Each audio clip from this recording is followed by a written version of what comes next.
Hello friends. Did you know that nearly 80% of those who watch my videos aren't subscribed? If you enjoy the content, I'd truly appreciate it if you hit that subscribe button. It helps a lot. Also, don't forget to leave a like and share your thoughts in the comments. Your interaction not only supports the channel's growth, but also helps these stories reach more people. Thank you all for being here. By the way, where are you watching from?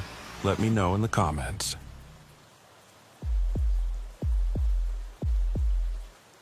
The desert night had a weight to it that Thaddeus McCrae had never quite gotten used to, even after 6 years with Border Patrol. It pressed down on everything, thick and heavy, turning the air into something you had to push through with each breath.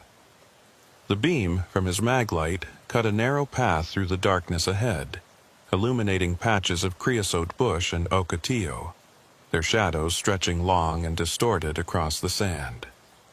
His boots crunched over the hardpan as he made his way along the fence line, the sound abnormally loud in the stillness.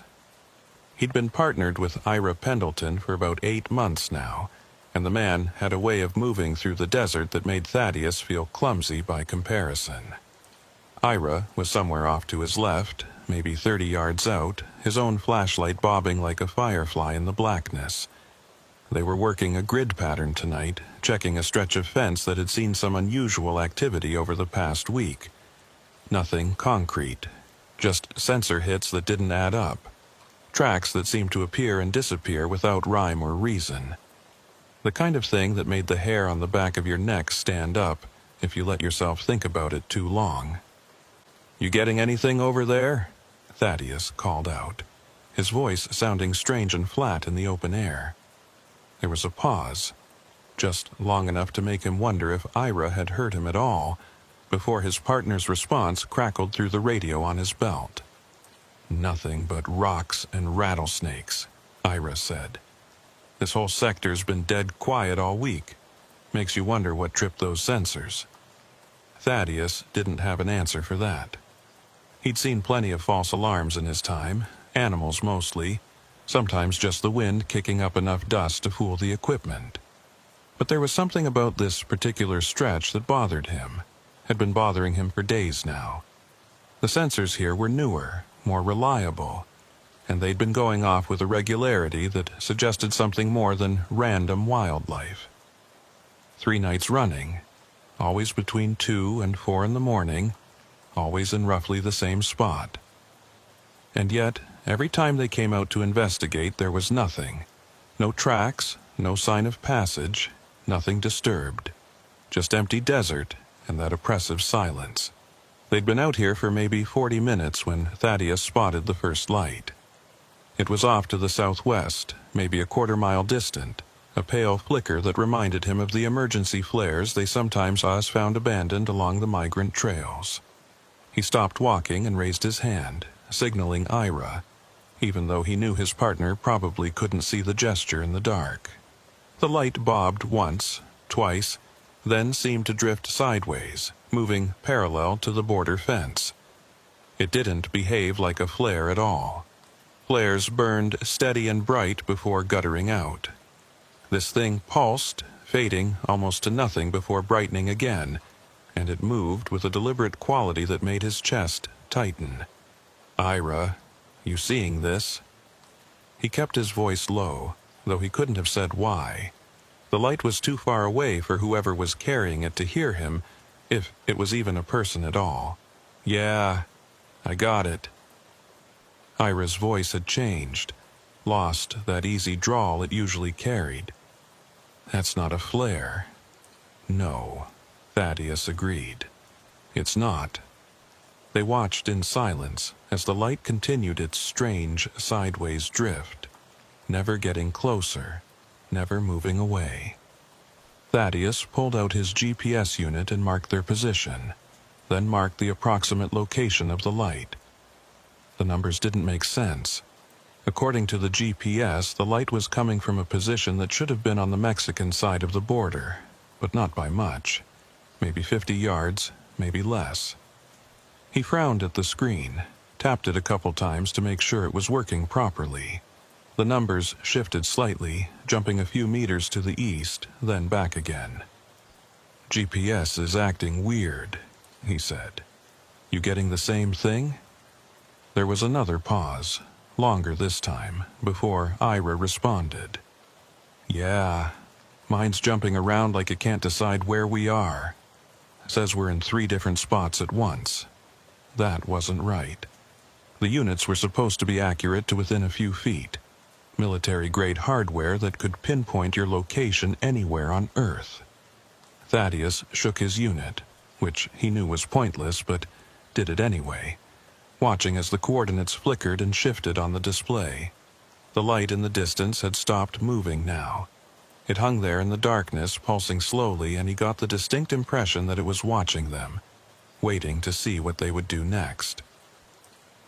"We should check it out," Ira said, though he didn't sound enthusiastic about the prospect. Thaddeus knew he was right. It was their job to investigate anything unusual, anything that might indicate illegal crossing activity, and yet everything in him wanted to get back in the truck and drive away, file a report in the morning, and let the day shift handle it. He told himself he was being ridiculous, that it was just the darkness and the isolation playing tricks on his nerves. But that feeling wouldn't go away, that sense that they were being watched, that something out there in the desert knew they were here and was interested in them in a way that made his skin crawl. "Yeah," he said, finally. "Yeah, let's go take a look." They moved toward the light in a loose formation, staying maybe 20 feet apart, their flashlights sweeping the ground ahead. The terrain here was rough, full of small washes and clusters of cola cactus that seemed to grab at their pants as they passed. Thaddeus kept one eye on the GPS unit, watching as it continued to misbehave, the coordinates jumping and shifting with every few steps. The light ahead grew no brighter as they approached, which should have been impossible. They'd covered at least 100 yards, maybe more, and it still looked just as distant as it had when they'd first spotted it. "This doesn't make sense," Ira muttered. He'd closed the distance between them, moving closer until they were walking almost side by side. "We should be right on top of it by now." Thaddeus checked the GPS again and felt his stomach drop. According to the unit, they'd moved less than 30 feet from their original position. But he could see the fence line behind them, could see how far they'd walked. The GPS was lying, or something was making it lie. He was about to say something to Ira when his boot hit something that rattled and rolled. He stopped, swung his flashlight down, and felt his breath catch in his throat. It was a water jug, one of those 5-gallon plastic containers that migrants carried with them on the crossing. Nothing unusual about that. They found them all the time, scattered along the trails like breadcrumbs, abandoned when they got too heavy or the water ran out. But this one was different. It sat upright in the middle of a small clearing, placed there deliberately, and on its surface someone had drawn a symbol in what looked like black marker. The symbol was intricate, all curves and angles that hurt to look at, and as Thaddeus stared at it he felt a strange buzzing sensation start up behind his eyes. "The hell is that?" Ira had moved up beside him, was leaning in to get a better look at the marking. "Some kind of gang sign? I don't know." Thaddeus crouched down, careful not to touch the jug, playing his light over the symbol. It didn't look like any gang marking he'd ever seen, and he'd seen plenty. There was something organic about it, something that reminded him of the patterns you'd see in nature. Spirals and fractals that repeated at different scales. The longer he looked at it, the worse that buzzing in his head became, until he had to look away just to clear his thoughts. When he glanced up, the light in the distance was gone. The desert stretched away into darkness on all sides, empty and silent except for the faint whisper of wind over sand. He stood up quickly, scanning the horizon with his flashlight, but there was nothing to see. The light had simply vanished, as if it had never been there at all. Ira was doing the same thing, his light cutting wild arcs through the night, and Thaddeus could hear the man's breathing, quick and shallow, with something that might have been fear. "Where'd it go?" Ira's voice had gone tight. "It was right there, and now it's just gone." "I don't know." Thaddeus pulled out his radio, keyed the mic. "Dispatch, this is Unit 7. We've got a situation out here on the Sonoran sector. Grid reference." He paused, looked down at his GPS unit, and felt that sick feeling in his stomach get worse. The screen was blank, completely dead, even though it had been working fine just a minute ago. He tried turning it off and on again, but nothing happened. The unit was bricked, useless. "Dispatch, we've lost GPS function. We're investigating an unknown light source and we found something unusual, requesting backup for our position." Static answered him, thick and heavy, punctuated by odd pops and clicks that sounded almost like speech if you listened hard enough. He tried again, got the same result, then looked over at Ira. His partner was already shaking his head. "Mine's dead too," Ira said. "Radio, GPS, everything. Even my phone." He pulled out his cell, showed Thaddeus the blank screen. "This doesn't just happen. All our equipment doesn't just die at the same time." Thaddeus knew he was right. The gear they carried was built to military specifications, designed to keep working in the harshest conditions imaginable. And yet, here they were, standing in the middle of the desert with nothing but their flashlights and their sidearms, cut off from backup and communication, with that damned water jug sitting there between them like some kind of monument. He was about to suggest they head back to the truck when he heard it, a sound that made every muscle in his body go rigid. It was whistling, low and melodic, coming from somewhere off to their right. Not the wind, not an animal. Someone was out there in the darkness, whistling a tune that had no business existing in this empty place. The melody was old, something that sounded like it belonged in a church, or maybe a funeral, slow and mournful and utterly wrong. It drifted through the air, seeming to come from everywhere and nowhere at once, and underneath it, Thaddeus could swear he heard other sounds, faint and distant. Footsteps, maybe, or something being dragged across sand. "We need to leave," Ira whispered. His hand had dropped to his sidearm, fingers drumming nervously on the grip. "Right now, Thad, we need to go." Thaddeus wanted to argue, wanted to say they should investigate, do their jobs, but that whistling was getting louder, closer, and the rational part of his brain was screaming at him to run. He nodded, and they turned as one, heading back the way they'd come, or at least the way they thought they'd come. In the darkness, with no GPS and no landmarks to guide them, the desert all looked the same. They walked for what felt like hours, but was probably only minutes, their flashlights cutting frantic paths through the night, and the whole time that whistling followed them, never getting closer but never fading away either. When they finally stumbled back to the fence line, Thaddeus felt a wave of relief so intense it made him dizzy. The truck was visible in the distance, its white paint gleaming in the starlight, and he'd never been so happy to see a government vehicle in his life. They half ran the last 100 yards, throwing themselves into the cab like they were being chased, though when Thaddeus looked back there was nothing behind them but empty desert. Ira started the engine and threw it into gear, tires spitting gravel as they pulled away from that cursed stretch of border. Neither of them spoke during the drive back to the station. What was there to say? That they'd seen a light that defied the laws of physics? That they'd found a water jug marked with a symbol that made your head hurt to look at? That something out there in the darkness had been whistling at them, playing a game they didn't understand? It all sounded insane, the kind of thing that got you pulled off patrol and sent for a psych evaluation.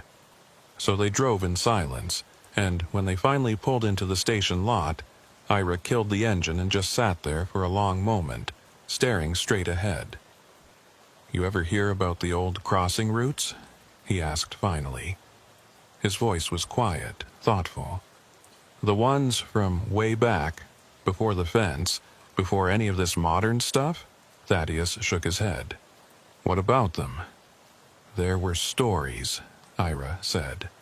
Things the old-timers used to talk about. Places along the border where people would disappear, where compasses wouldn't work right and you'd see lights that shouldn't be there. They called them the naked lines.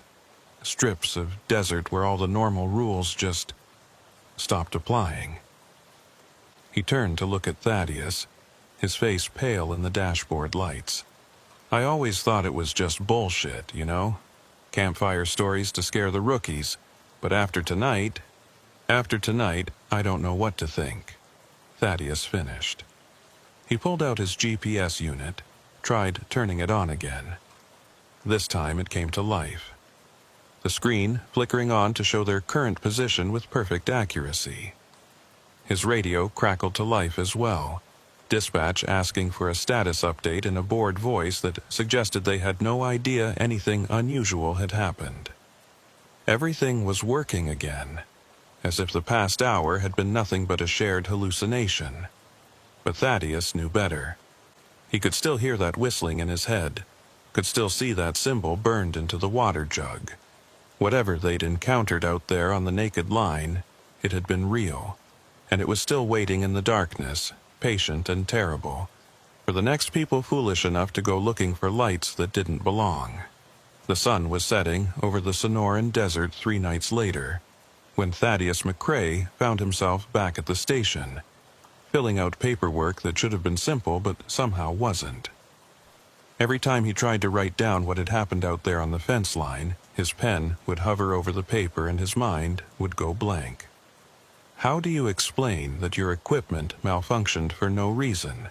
That you heard whistling in the middle of nowhere? That a water jug with a strange symbol on it made your head feel like it was splitting apart? In the end, he'd written up something vague about possible smuggler activity and equipment failure, knowing it was inadequate but unable to do better. Ira hadn't been much help either. His partner had grown quiet over the past few days, jumping at shadows and checking his GPS unit constantly, as if expecting it to fail again at any moment. They'd been assigned to different sectors since that night, which Thaddeus suspected wasn't coincidental. Someone upstairs had read between the lines of their reports and decided they needed some time apart. That was fine with him. He wasn't sure he wanted to talk about what had happened anyway. Wasn't sure there were words for it that wouldn't make him sound like he'd lost his mind. He was just finishing up the last of the forms when Eula May Kincannon walked into the station. She was a fixture around here, a local ranch hand who'd lived in the area her whole life and knew the desert better than most of the agents ever would. Her family had owned land along the border for 3 generations, and she had a standing arrangement with Border Patrol to report any suspicious activity she came across. She was in her 60s now, weathered and tough as old leather, with eyes that didn't miss much. She nodded at Thaddeus as she approached the desk, her boots leaving dusty prints on the linoleum floor. "Evening, Miss Eula," Thaddeus said, setting down his pen. "What brings you in? Found something you might want to see." Her voice was rough, the product of decades of cigarettes and desert wind. "Out on the north edge of my property, near that stretch of fence where your boys have been having all that trouble." Thaddeus felt something cold settle in his stomach. "What kind of something?" Eula May reached into her jacket and pulled out a plastic bag. Inside was another water jug, smaller than the one he and Ira had found, but marked with the same impossible symbol. She set it on the desk between them, and Thaddeus had to resist the urge to push it away. Even through the plastic, even in the fluorescent light of the station, that symbol seemed to writhe and shift, hurting his eyes when he looked at it directly. "Found 3 of these scattered around my northern fence line," Eula May said. "All marked the same way, and that's not all." She pulled out her phone, swiped through a few photos, then turned the screen toward him. "Found these tracks too, Thought at first they might be coyote, but look at the spacing, look at the depth. Thaddeus leaned in to study the photos. The tracks were wrong. That much was immediately clear. They were too large, for one thing, and spaced too far apart, as if whatever had made them had been taking enormous strides. The depth was inconsistent too. Some tracks pressed deep into the sand while others barely made an impression, as if the weight of whatever was walking had been shifting constantly. And there were a lot of them, crisscrossing back and forth across what looked like a quarter-mile stretch of desert. "When did you take these?" he asked. "This morning, just after sunrise." Eula May tucked her phone back into her jacket. "Wasn't there yesterday when I did my rounds? Whatever made them came through last night." She paused, studying his face with those sharp eyes. "You know something about this, don't you? You and that partner of yours found something out there." Thaddeus hesitated. Eula May had lived here her whole life. If anyone would believe him, it would be her. And he found himself suddenly desperate to talk to someone about it, to share the weight of what he'd seen with another person who might understand. He glanced around the station. The place was mostly empty, just a couple of agents on the far side of the room, too far away to overhear.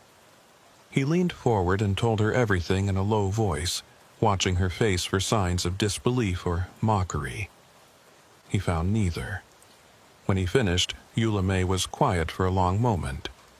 She pulled out a cigarette, looked at it, then seemed to remember she was inside and put it away again. Finally, she nodded slowly, as if he'd just confirmed something she'd already suspected. "My grandfather used to talk about places like that," she said. "Called them thin spots. Places where the barrier between here and somewhere else got worn down. He said there were a handful of them scattered along the border, and that smart folks stayed away from them after dark." She tapped the plastic bag with one calloused finger. "This symbol? He drew something like this once, told me it was a marker. A warning to anyone who knew how to read it. A warning about what? About crossing over." Eula May's voice had gone flat. "He said there were things that lived in those thin spots. Things that didn't belong here but couldn't quite leave either. They were stuck, see? Trapped between one place and another. And they didn't much like it. Made them angry. Made them dangerous." Thaddeus felt that cold feeling in his stomach spread to his chest. Did he ever say what they were? Where they came from? He had theories, old stories passed down from his own grandfather, who'd heard them from the people who lived here before we did. But theories aren't facts, and stories aren't proof. She stood up, shoving her hands into her jacket pockets. "What I can tell you for certain is that you need to stay away from that stretch of fence. Whatever's out there, it's getting more active, more bold. Those tracks I found, some of them came right up to my fence line, close enough to my house that I should have heard something. But I didn't. It was dead quiet all night, even when whatever it was must have been right outside my window." After Eula May left, Thaddeus sat at his desk for a long time, staring at the water jug in its plastic bag. He should log it as evidence, tag it, and file it away. But something stopped him. Some instinct that said having this thing in the station, even locked up, was a bad idea. In the end, he shoved it in his locker and tried to forget about it, though he knew that wouldn't work. The symbol was already burned into his memory, appearing behind his eyelids every time he blinked. 2 nights later, he was assigned back to the Sonoran sector.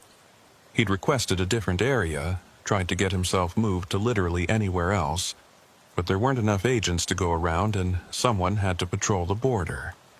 Ira was off duty, which was probably for the best. Thaddeus wasn't sure his partner would have agreed to come back out here, not after what they'd experienced. Instead, he was riding solo tonight, just him and his truck in the desert stretching away into darkness on all sides. The first few hours passed without incident. He drove his usual route, checking sensor stations and scanning the fence line with his spotlight, seeing nothing but empty desert and the occasional kangaroo rat frozen in his beams. The night was clear, the stars so bright they cast faint shadows, and if it weren't for the memory of that whistling, that impossible symbol, he might have found it peaceful. But the memory was there, and it colored everything, turning each shadow into a potential threat and every sound into something sinister. He was approaching the area where he and Ira had found the first water jug when his radio crackled to life. For a moment, there was just static, thick and heavy, and then a voice came through. It was distorted, barely intelligible, but it sounded like someone calling for help. Thaddeus grabbed the handset, keyed the mic. "This is Unit 7. Say again. I didn't copy." "Who is this?"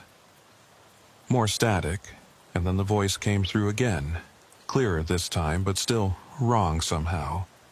The words were English, but the cadence was off, too fast and too slow at the same time, like a recording that had been sped up and slowed down randomly. "Help. Fence line. Can't. Trapped. What's your location?" Thaddeus was already turning the truck around, heading toward the fence. "Give me a grid reference." The voice dissolved back into static, and then suddenly his radio went dead. Completely silent. Not even the usual background hiss of an open channel. He tried switching frequencies, tried calling dispatch, got nothing. And just like that, he was cut off again, alone in the desert with malfunctioning equipment and a distress call that had come from nowhere. He should turn back. Every instinct he had was screaming at him to turn the truck around and drive back to the station, report the equipment failure, and let someone else deal with it. But if there was really someone out there, someone in trouble, he couldn't just leave them. It was his job to help, to protect, even if it meant going back to a place he'd sworn he'd never return to. He kept driving, watching his GPS unit flicker and jump as he got closer to the naked line, as Ira had called it. The fence came into view, and Thaddeus slowed to a stop, playing his spotlight along the barrier. At first, he saw nothing unusual, just the same steel posts and mesh wire that ran for hundreds of miles in both directions. But then the beam caught something, a flicker of movement near one of the posts, and he felt his breath catch. There was someone there, a figure standing perfectly still on the Mexican side of the fence, facing him. Thaddeus grabbed his flashlight and stepped out of the truck, his other hand resting on his sidearm. The figure didn't move as he approached, didn't react to his presence at all. As he got closer, he could see it was a man, tall and thin, wearing clothes that looked strange even in the dim light. Old-fashioned, like something from 100 years ago, all rough fabric and hand-stitched seams. The man's face was shadowed, hidden beneath the brim of a wide hat, and his hands hung at his sides, completely motionless. "Hey," Thaddeus called out, stopping about 10 feet from the fence. "You okay? You need help?" The figure's head tilted slowly, as if considering the question. When it spoke, its voice was the same distorted sound he'd heard on the radio, that too fast, too slow cadence that made his skin crawl. "Help," it said. "Yes, help. What's wrong? Are you injured?" Thaddeus moved closer, playing his flashlight over the figure. In the beam, he could see the man's clothes were covered in dust, as if he'd been walking through the desert for days. But there was something else, too. Something that made Thaddeus's hand tighten on his sidearm. The dust didn't look right. It was too uniform, too perfectly distributed, as if it had been applied rather than accumulated naturally. "Trapped," the figure said. "Between. Can't cross, can't leave? Between what?" But even as he asked the question, Thaddeus thought he knew the answer. Between here and somewhere else. Between this world and whatever existed in those thin spots Eula May's grandfather had talked about. The figure took a step closer to the fence, and in the flashlight beam, Thaddeus could finally see its face. He wished immediately that he hadn't. It was wrong. Not in any way he could easily describe, but wrong in fundamental ways that his brain refused to process. The features were human, or close enough, but they didn't quite line up correctly. The eyes were too far apart, or maybe too close together, shifting every time he tried to focus on them. The mouth moved when it spoke, but the movements didn't match the words, as if the sounds were coming from somewhere else entirely.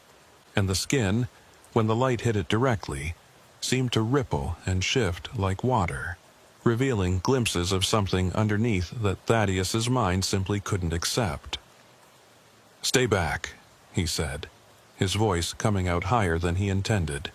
"Don't come any closer to the fence." The figure stopped, cocking its head at that impossible angle again. "Marked," it said. "The water, the signs. You found them. You saw. What are they? What do they mean?" "Boundary," the figure said. "Warning, stay away. But you came back. They always come back." It raised one hand, pointing at Thaddeus with a finger that seemed too long, too jointed. "You're marked now, too. It knows you. It's watching." Before Thaddeus could respond, the figure took a step backward and seemed to blur, its outline becoming indistinct. For a moment, it looked like there were multiple versions of it standing in the same space, overlapping and out of sync with each other.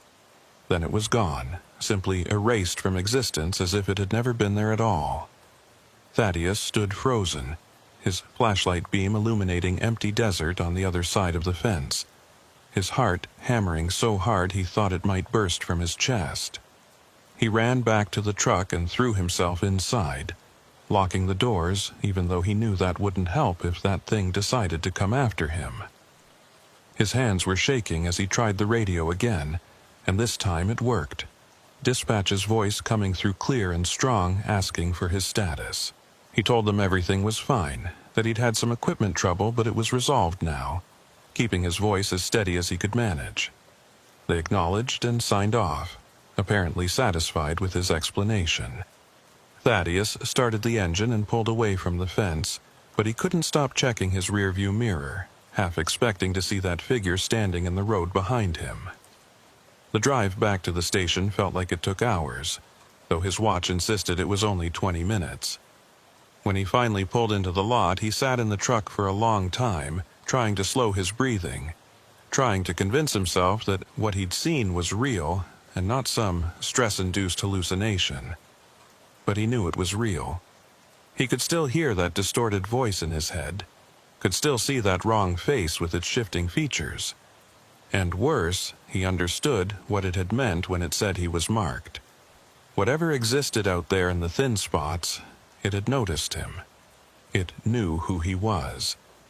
And it was watching. Thaddeus didn't sleep that night. He tried, lying in his bed and staring at the ceiling while his mind replayed that encounter at the fence over and over again. Every time he closed his eyes, he saw that figure with its wrong face and shifting features, heard that distorted voice telling him he was marked. The word echoed in his head like a curse, heavy with implications he didn't want to examine too closely. By the time dawn broke, he'd given up on rest entirely and was sitting at his kitchen table with a cup of coffee that had gone cold an hour ago, trying to figure out what to do next. The smart thing would be to request a transfer, get himself assigned to a different sector or even a different state. Put as much distance between himself and that stretch of desert as possible and try to forget any of this had ever happened. But he knew it wouldn't work. Whatever was happening out there, whatever existed in those thin spots, it had noticed him. It knew who he was. Running wouldn't change that, wouldn't make him any safer, and besides, there was a part of him, a stubborn, stupid part, that needed to understand what was going on, that needed answers, even if those answers terrified him. He was still sitting there when his phone rang. It was Ira calling from his personal cell instead of going through official channels. That alone was enough to tell Thaddeus this wasn't a routine check-in. He answered on the third ring, and his partner's voice came through tight and strained, barely above a whisper. "Thad, you need to come over here right now. Don't ask questions, just come." "What's wrong? Where are you?" "I'm at home. Please, I need you to see something. I need to know I'm not losing my mind." Thaddeus had known Ira long enough to recognize genuine fear when he heard it. He grabbed his keys and was out the door within 2 minutes, making the 20-minute drive to his partner's house in 15. Ira lived in a small ranch-style home on the outskirts of town, the kind of place with a decent yard and enough space to not hear your neighbors. When Thaddeus pulled up, Ira was waiting on the front porch, looking like he hadn't slept any better than Thaddeus had. His eyes were bloodshot, his hair uncombed, and he was gripping a cup of coffee so hard his knuckles had gone white. "Thanks for coming," Ira said, as Thaddeus climbed the porch steps. "I know this is weird, calling you like this, but I didn't know who else to talk to." He set down his coffee cup, and Thaddeus noticed his hands were shaking. "Come around back. I need to show you something." They walked around the side of the house to the backyard, which was mostly dirt and scrub grass with a few mesquite trees providing shade. Ira led him to the far corner of the property, near the fence that separated his yard from the open desert beyond. There, scattered across maybe a 15-foot radius, were water jugs. Dozens of them, all the same size and type they'd been finding along the border, and every single one was marked with that symbol. The same intricate pattern of curves and angles that hurt to look at, drawn in black marker on the plastic surface. "I woke up this morning and found them like this," Ira said. His voice was shaking now too, matching his hands. "All of them just here on my property, in my yard." He turned to look at Thaddeus, and there was something desperate in his eyes. "How did they get here? Who put them here? I've got motion sensor lights all over this place, cameras on the corners of the house. Nothing triggered, nothing recorded. They just appeared." Thaddeus moved closer to examine the jugs. They were arranged in a pattern, he realized, though not one he could immediately recognize. It reminded him of the stone circle they'd found in the desert that first night. That same sense of deliberate placement and hidden meaning.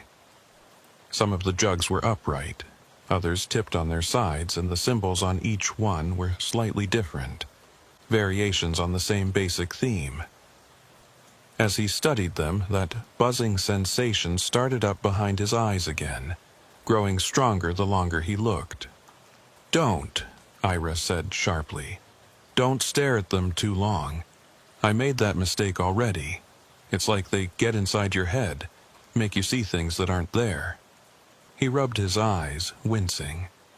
"I've been hearing that whistling all morning. Even inside the house with all the windows closed, I can hear it. And I keep seeing movement out of the corner of my eye. Shadows that shouldn't be there." "We need to report this," Thaddeus said, though even as he spoke the words he knew how insane they would sound. What were they supposed to tell their supervisor? That mysterious water jugs had appeared in Ira's yard overnight, marked with symbols that made your head hurt? That they were being watched by something that lived in thin spots along the border? They'd be laughed out of the station at best, put on psychiatric leave at worst. And tell them what exactly? Ira had apparently been thinking along the same lines. That we're being haunted? That there's something out there in the desert that can appear and disappear at will? They'll think we've cracked, that the stress of the job finally got to us. He picked up one of the jugs, turning it over in his hands. Maybe they'd be right. Maybe we are cracking. Before Thaddeus could respond, a sound cut through the morning air. It was faint at first, barely audible, but it grew steadily louder. Whistling. the same slow, mournful melody they'd heard out in the desert that first night. Both men froze, their eyes darting around the yard, trying to pinpoint the source. But the sound seemed to come from everywhere at once, surrounding them, pressing in from all sides. Ira dropped the water jug, his hand going to his hip where his service weapon would normally be. But he was off duty, unarmed, and Thaddeus could see the panic rising in his partner's face. "Inside," Thaddeus said, grabbing Ira's arm. "Now." They ran for the house, and Thaddeus was reaching for the back door when something made him look up. There, standing on the roof of Ira's house, was a figure, tall and impossibly thin. Silhouetted against the morning sky, it stood perfectly balanced on the peak of the roof with its arms hanging loosely at its sides. Even from this distance, even with the sun in his eyes, Thaddeus could tell it was the same thing he'd seen at the fence. That same wrong quality, that sense of something pretending to be human but not quite getting the details right. The figure tilted its head, studying them, and then it opened its mouth. The whistling grew louder, so loud it felt like it was coming from inside Thaddeus's skull, and he realized with a sick jolt that the sound was coming from the figure itself. Not from its mouth exactly, but from somewhere inside it, as if it were hollow and the wind was blowing through it. The melody changed, shifting from mournful to something else, something that reminded Thaddeus of laughter but twisted and wrong. "Get inside." Ira yanked the door open and shoved Thaddeus through, following close behind and slamming it shut. They stood in the kitchen, breathing hard, while that whistling continued outside. It went on for what felt like hours but was probably only a few minutes, and then it cut off abruptly, leaving a silence that was somehow worse. Thaddeus moved to the window, peering out through the blinds at the roof. The figure was gone, but the water jugs were still there in the yard, their symbols gleaming in the sunlight. "We have to do something," Ira said. He'd moved to the sink, was splashing water on his face with shaking hands. "We can't just ignore this. It's not going away. It's getting worse." Thaddeus knew he was right. Whatever was happening, it was escalating. First the lights in the desert, then the water jugs, then the encounter at the fence, and now this.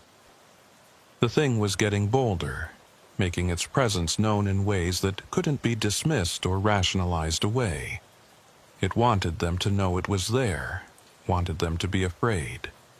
And it was working. Thaddeus was more frightened than he'd ever been in his life, including the time he'd been shot at during a drug bust 3 years ago. At least then he'd understood what he was dealing with. This was different. This was something outside the normal rules of reality, and he had no idea how to fight it. "Eula May," he said suddenly. "She might know something. Her grandfather talked about these thin spots, said there were old stories about them. Maybe she knows more than she told me." They left the water jugs where they were, neither of them willing to touch them again, and drove to Eula May's ranch in Ira's truck. The ranch was about 15 miles outside of town, a sprawling property with cattle grazing in the distance and a house that looked like it had been there since the 1800s. Eula May was in the yard when they pulled up, working on an old tractor that had seen better days. She looked up as they approached, took one look at their faces, and set down her wrench. "You boys look like you've seen a ghost," she said. "Or something worse. We need to talk to you," Thaddeus said. "About those thin spots your grandfather mentioned. About what's really out there."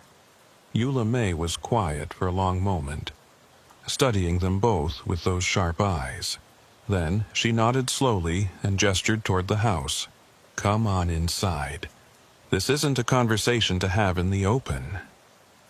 They followed her into the house, which was cool and dark after the bright morning sun. She led them to a kitchen that smelled like coffee and old wood, poured them each a cup without asking if they wanted one, and sat down at the table. Thaddeus and Ira took seats across from her, and for a minute nobody spoke.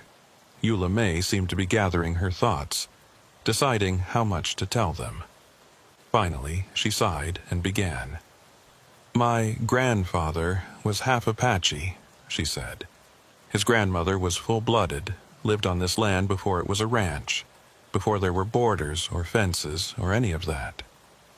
She told him stories about places where the world got thin, places where the barrier between here and the other side wore down to almost nothing." She took a sip of her coffee. "Most people think the other side is heaven or hell, something like that.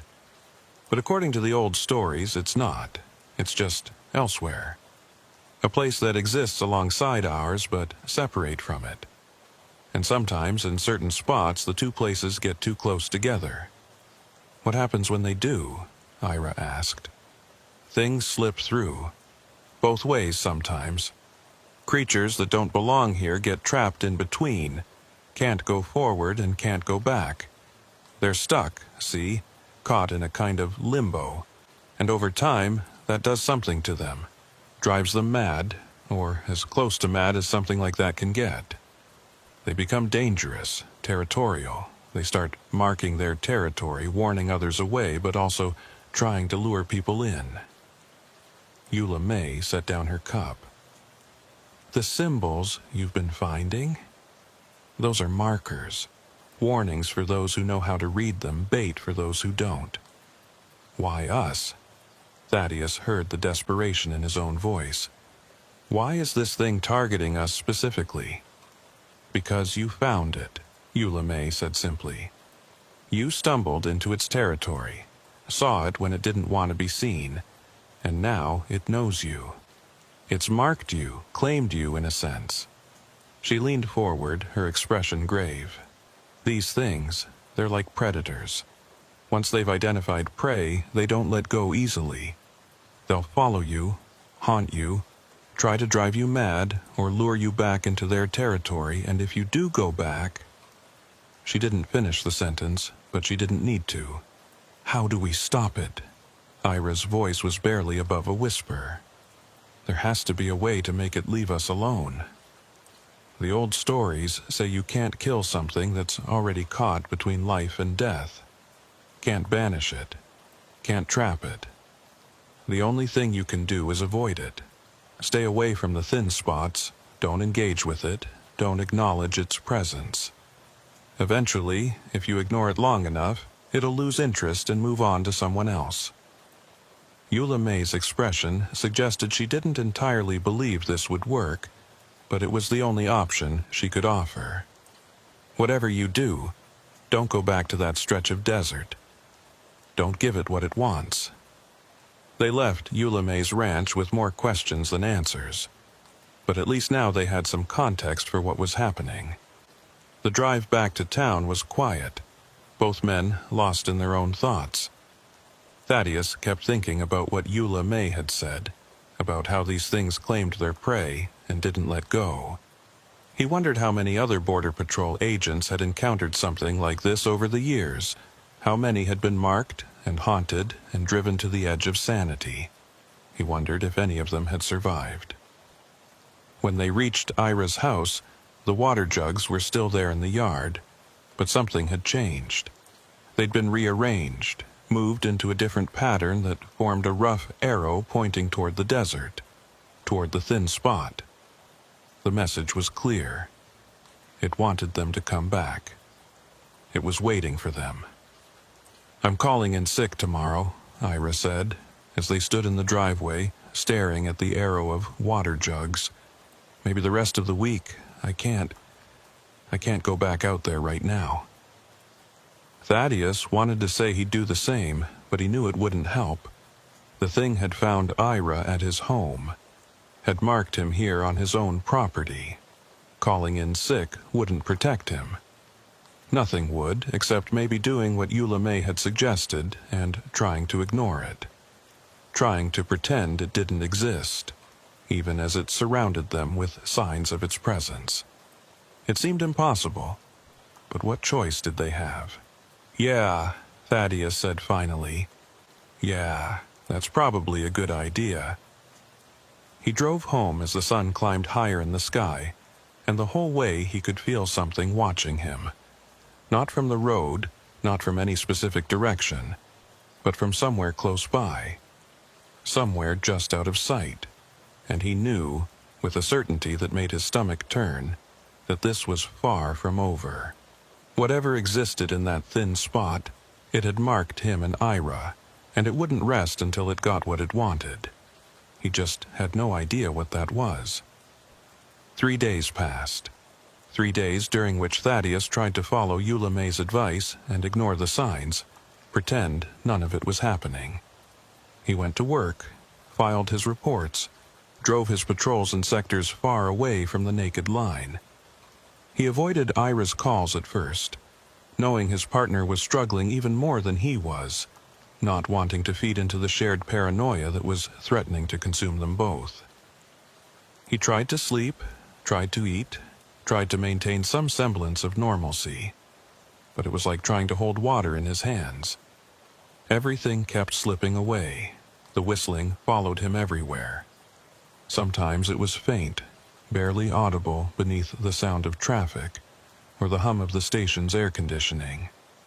Other times it was loud enough to make his teeth ache, that same mournful melody cutting through everything else. He'd be sitting at his desk and suddenly hear it, look up to find his coworkers going about their business as if nothing was happening. He'd be driving home, and it would come through his radio, overriding whatever station he'd been listening to. Always that same tune, always just on the edge of comprehension, as if it were trying to tell him something in a language he'd never learned. On the 4th night, he woke up at 3 a.m. to find his bedroom window open. He knew he'd locked it before going to bed, had checked it twice because he'd been checking everything twice lately.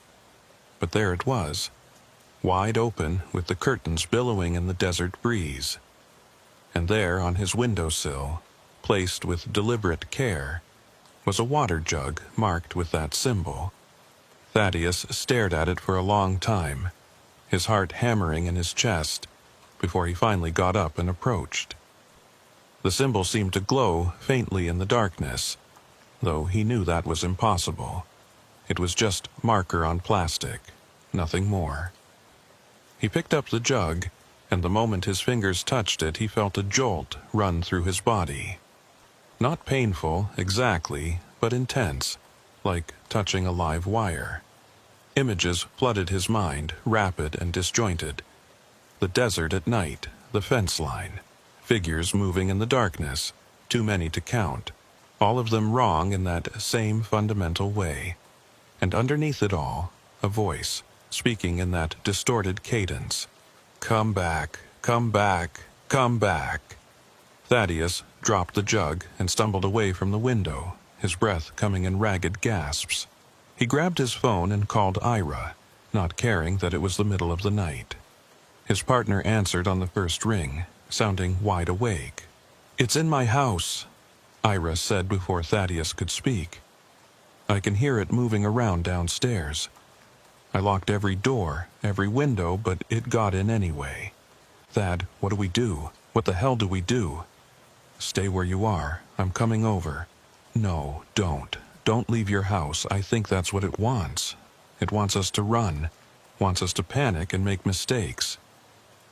Ira's voice was shaking, but there was a manic edge to it that worried Thaddeus more than the fear. "I've been thinking about what Eula May said, about how these things claim their territory, mark their prey. What if we're not the prey? What if we're supposed to be something else? What are you talking about?" "The symbols, Thad, the water jugs. They're not just warnings, they're invitations. It's been trying to get us to come back to the thin spot, to cross over. What if that's what it needs? What if it can't leave that place on its own? But if someone willingly enters its territory, it can trade places with them." Ira laughed, a high, brittle sound, like one of those old stories about fairy circles. Step inside and you're trapped forever, but something else gets to step out. Thaddeus wanted to tell him that was crazy, that he was letting the fear twist his thoughts into paranoid delusions. But the more he thought about it, the more sense it made in a horrible, twisted way. All the markers, all the signs, all the encounters, they'd been leading them toward one thing, getting them to voluntarily return to that stretch of desert, to step into the thin spot and let whatever was waiting there take their place in the world. So we don't go, Thaddeus said. We stay away, no matter what. Eventually, it has to give up. Does it? Ira's voice had gone quiet. Does it really? Because I don't think it does. I think it'll keep escalating, keep pushing, until we either break or give it what it wants. And I'm already breaking, Thad. I can feel it. Every time I hear that whistling, every time I see one of those symbols, it's like it's carving pieces out of my mind.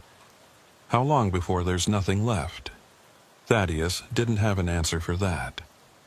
They talked for a few more minutes, trying to reassure each other, but the words felt hollow and useless. Finally, Ira said he was going to try to get some sleep, though they both knew that was unlikely. After he hung up, Thaddeus sat on the edge of his bed, staring at the water jug on his windowsill, and tried to figure out what to do next. He must have dozed off at some point, because the next thing he knew, sunlight was streaming through the open window and his alarm was going off. The water jug was gone. He searched his entire room, looked out the window, checked the rest of the house, but it had vanished as completely as if it had never been there. For a moment, he wondered if he'd dreamed the whole thing, but his window was still open and he could see the faint outline where the jug had sat on the sill, a ring of condensation that hadn't quite evaporated yet. He called Ira again but got no answer. Tried 3 more times over the next hour with the same result. Finally, he drove to his partner's house, feeling a growing sense of dread with every mile. Ira's truck was in the driveway, but the house looked empty, all the curtains drawn and no lights visible inside. Thaddeus knocked on the front door, called out Ira's name, got no response.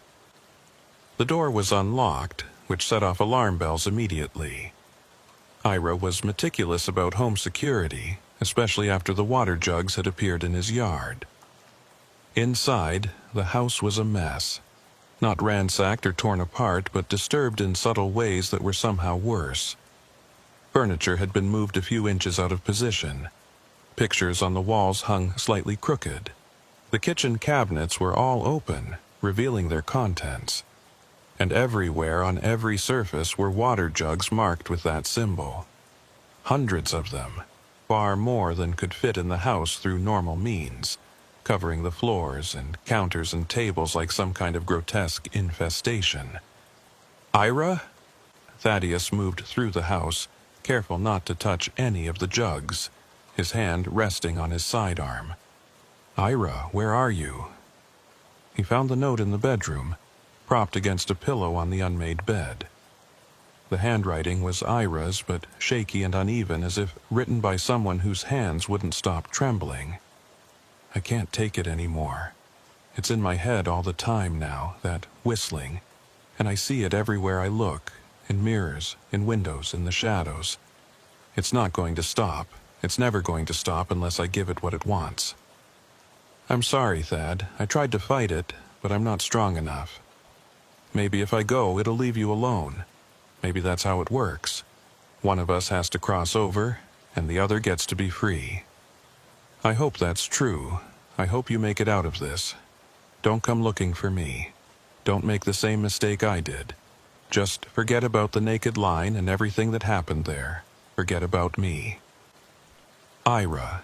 Thaddeus read the note 3 times, his hands shaking so badly the paper rattled.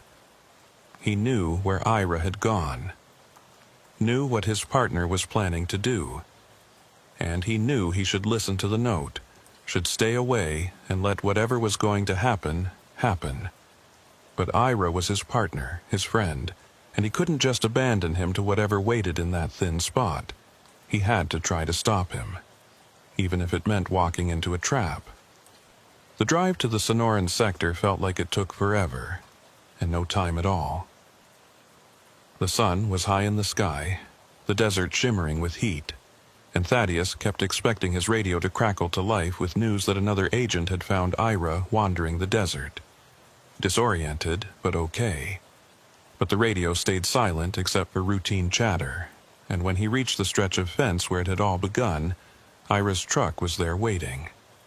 The vehicle was empty, driver's door hanging open, keys still in the ignition. Thaddeus grabbed his flashlight even though it was broad daylight and followed the tracks leading away from the truck. They headed straight toward the fence, straight toward the spot where he'd seen that wrong figure standing in the darkness.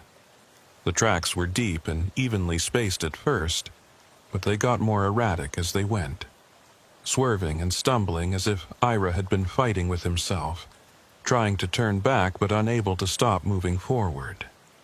The tracks ended at the fence. No sign of a crossing, no cut wires or dugout sections. They just stopped as if Ira had walked straight through solid metal. Thaddeus stared at the spot, his mind refusing to accept what his eyes were telling him.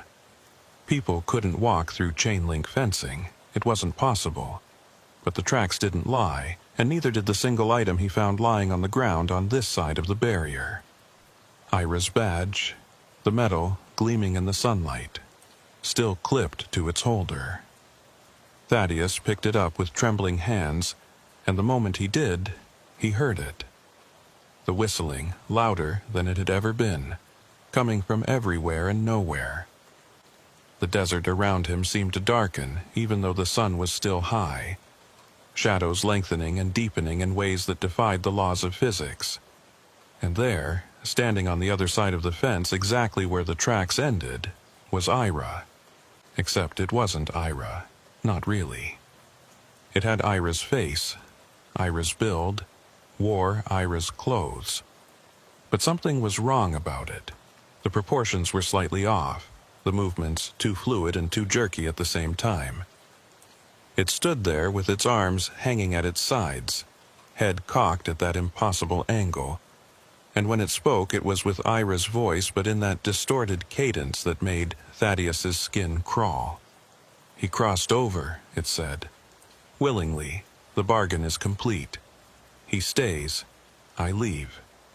The thing that looked like Ira smiled, and the expression was so wrong on his partner's face that Thaddeus had to look away. You're marked too. When you're ready, when you can't take it anymore, you'll cross over as well. And then we'll both be free. Where is he? Thaddeus demanded, his voice cracking. What did you do with him? He's where he chose to be, in between, neither here nor there. He'll wander those spaces until the end of time, or until someone takes his place. The thing tilted its head the other way, studying Thaddeus with eyes that were Ira's but held nothing human behind them. You could save him. Step through the fence, take his place, and he could come back. That's how it works. 1 for 1, a trade. Thaddeus took a step back, then another, his heart hammering so hard he thought it might explode. The thing was trying to lure him in, trying to get him to make the same mistake Ira had made. But what if it was telling the truth? What if there was a way to bring his partner back, to undo what had happened? What if all he had to do was step through that fence? No, that was the madness talking, the same madness that had taken Ira. He couldn't save his partner by destroying himself. All he could do was survive, bear witness, and make sure no one else stumbled into this nightmare. He turned and ran back to his truck, throwing himself inside and slamming the door. In the rearview mirror, he could see the thing that wore Ira's face watching him, still standing on the other side of the fence with that terrible smile. Thaddeus drove back to the station and filed a missing person report. He told them Ira had disappeared while on patrol, that he'd found his truck abandoned near the border fence with no sign of struggle or forced entry. It was technically the truth, even if it left out the parts no one would believe. The search went on for 3 days, dozens of agents combing the desert, helicopters flying grid patterns overhead. They never found anything except Ira's badge, which Thaddeus had turned in as evidence. After a week, the search was officially called off. Ira Pendleton was classified as missing, presumed dead, though no body was ever recovered. His family held a memorial service that Thaddeus attended but couldn't bring himself to speak at. What could he say? That he'd watched something wearing Ira's face tell him his partner was trapped in a place between worlds. That he'd been offered a chance to save him but had been too afraid to take it? Thaddeus requested a transfer the day after the memorial. To his surprise, it was approved immediately, as if someone upstairs was eager to move him away from the Sonoran sector. He was reassigned to a station in New Mexico, hundreds of miles from the Naked Line and everything that had happened there. He told himself it was over, that the distance would protect him, that whatever existed in that thin spot would lose interest and move on to someone else. But deep down, he knew better. He could still hear the whistling sometimes, faint and distant, but unmistakable. He still saw water jugs marked with that symbol in his dreams, sometimes in places they shouldn't be when he was awake. And every time he looked in a mirror, he had to check carefully to make sure his reflection moved exactly the way it should, that there was nothing wrong about the proportions or the timing. Because he knew what Ulame had said was true. Once these things marked you, they didn't let go. The thing that had taken Ira's place was out there somewhere, walking around in his partner's skin, waiting. And Thaddeus was marked, claimed, just like Ira had been. It was only a matter of time before he either broke like his partner had or found some way to fight back that didn't exist yet. He didn't know which would come first. He just knew that every night when he closed his eyes, he saw that stretch of desert, that fence line, that impossible barrier between here and somewhere else. And he knew that sooner or later, he'd have to go back. 3 months after transferring to New Mexico, Thaddeus was on patrol when his GPS started acting up, the coordinates jumping and shifting in a way that was becoming sickeningly familiar. He looked up from the device and saw it in the distance, a pale flicker of light moving sideways across the desert, pulsing in that same deliberate rhythm. His hands tightened on the steering wheel, and for a long moment he sat there, watching the light, feeling that familiar dread settle into his bones. The Naked Line had found him again, or maybe it had never let him go in the first place. Either way, the message was clear. You can't run from something that exists outside the normal rules of space and time.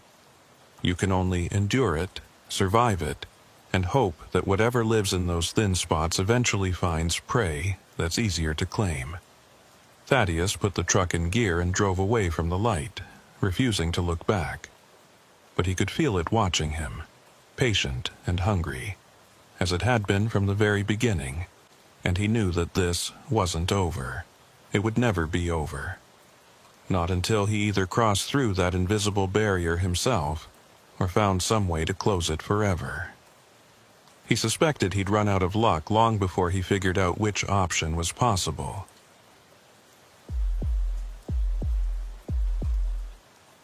The Rio Grande was running low that October, lower than Hollis Varnell had seen it in his 8 years with Border Patrol.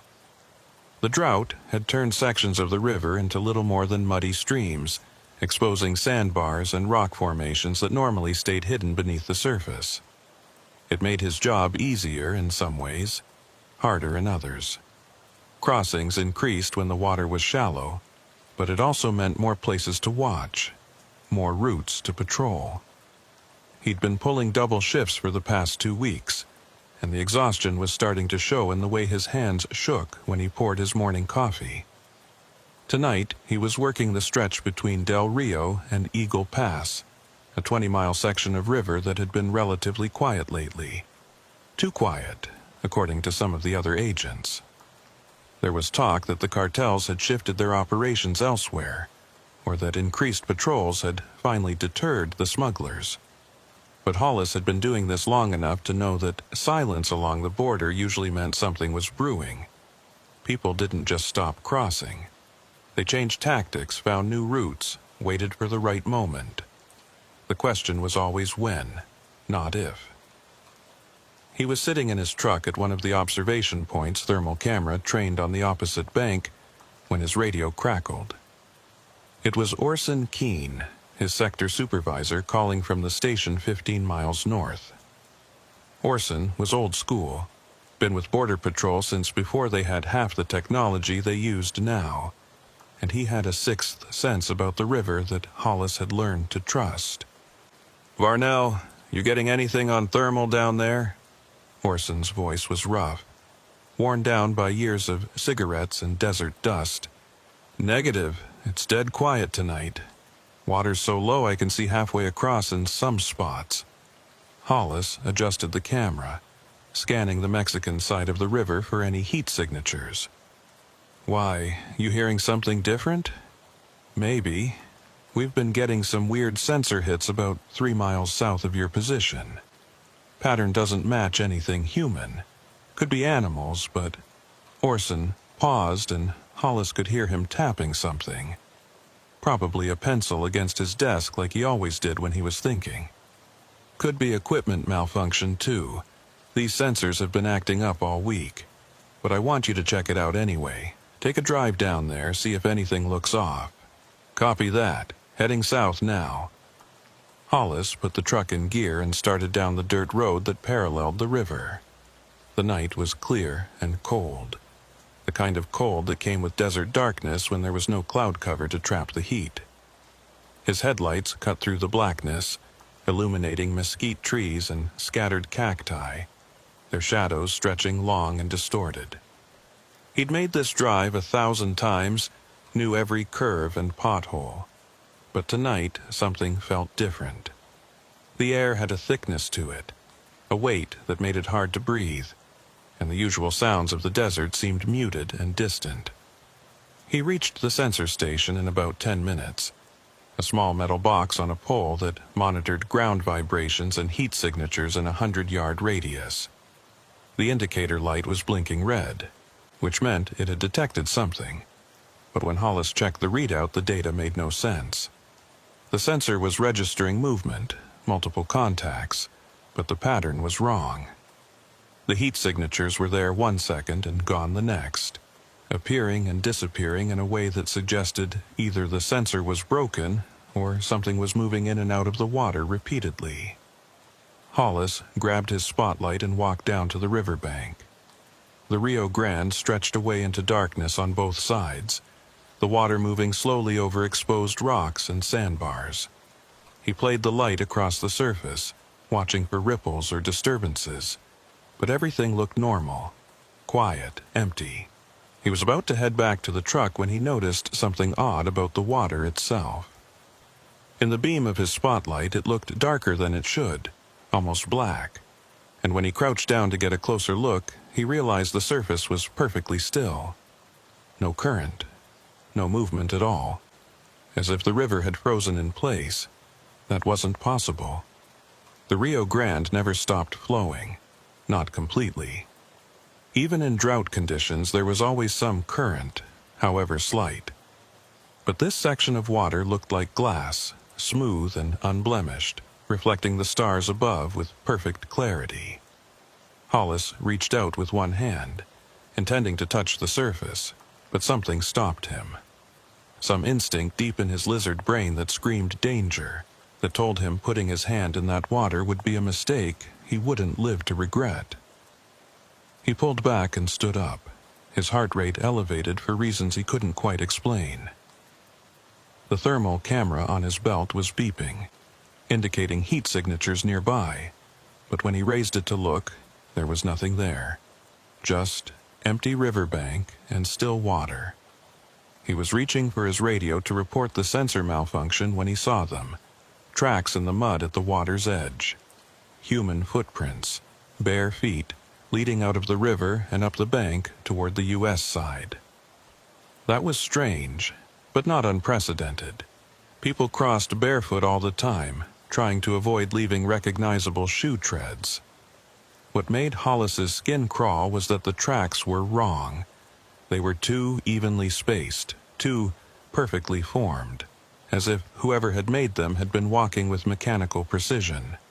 And they were fresh, the edges still sharp and undefined, but there was no water in them, no moisture at all, despite the fact that they led directly out of the river.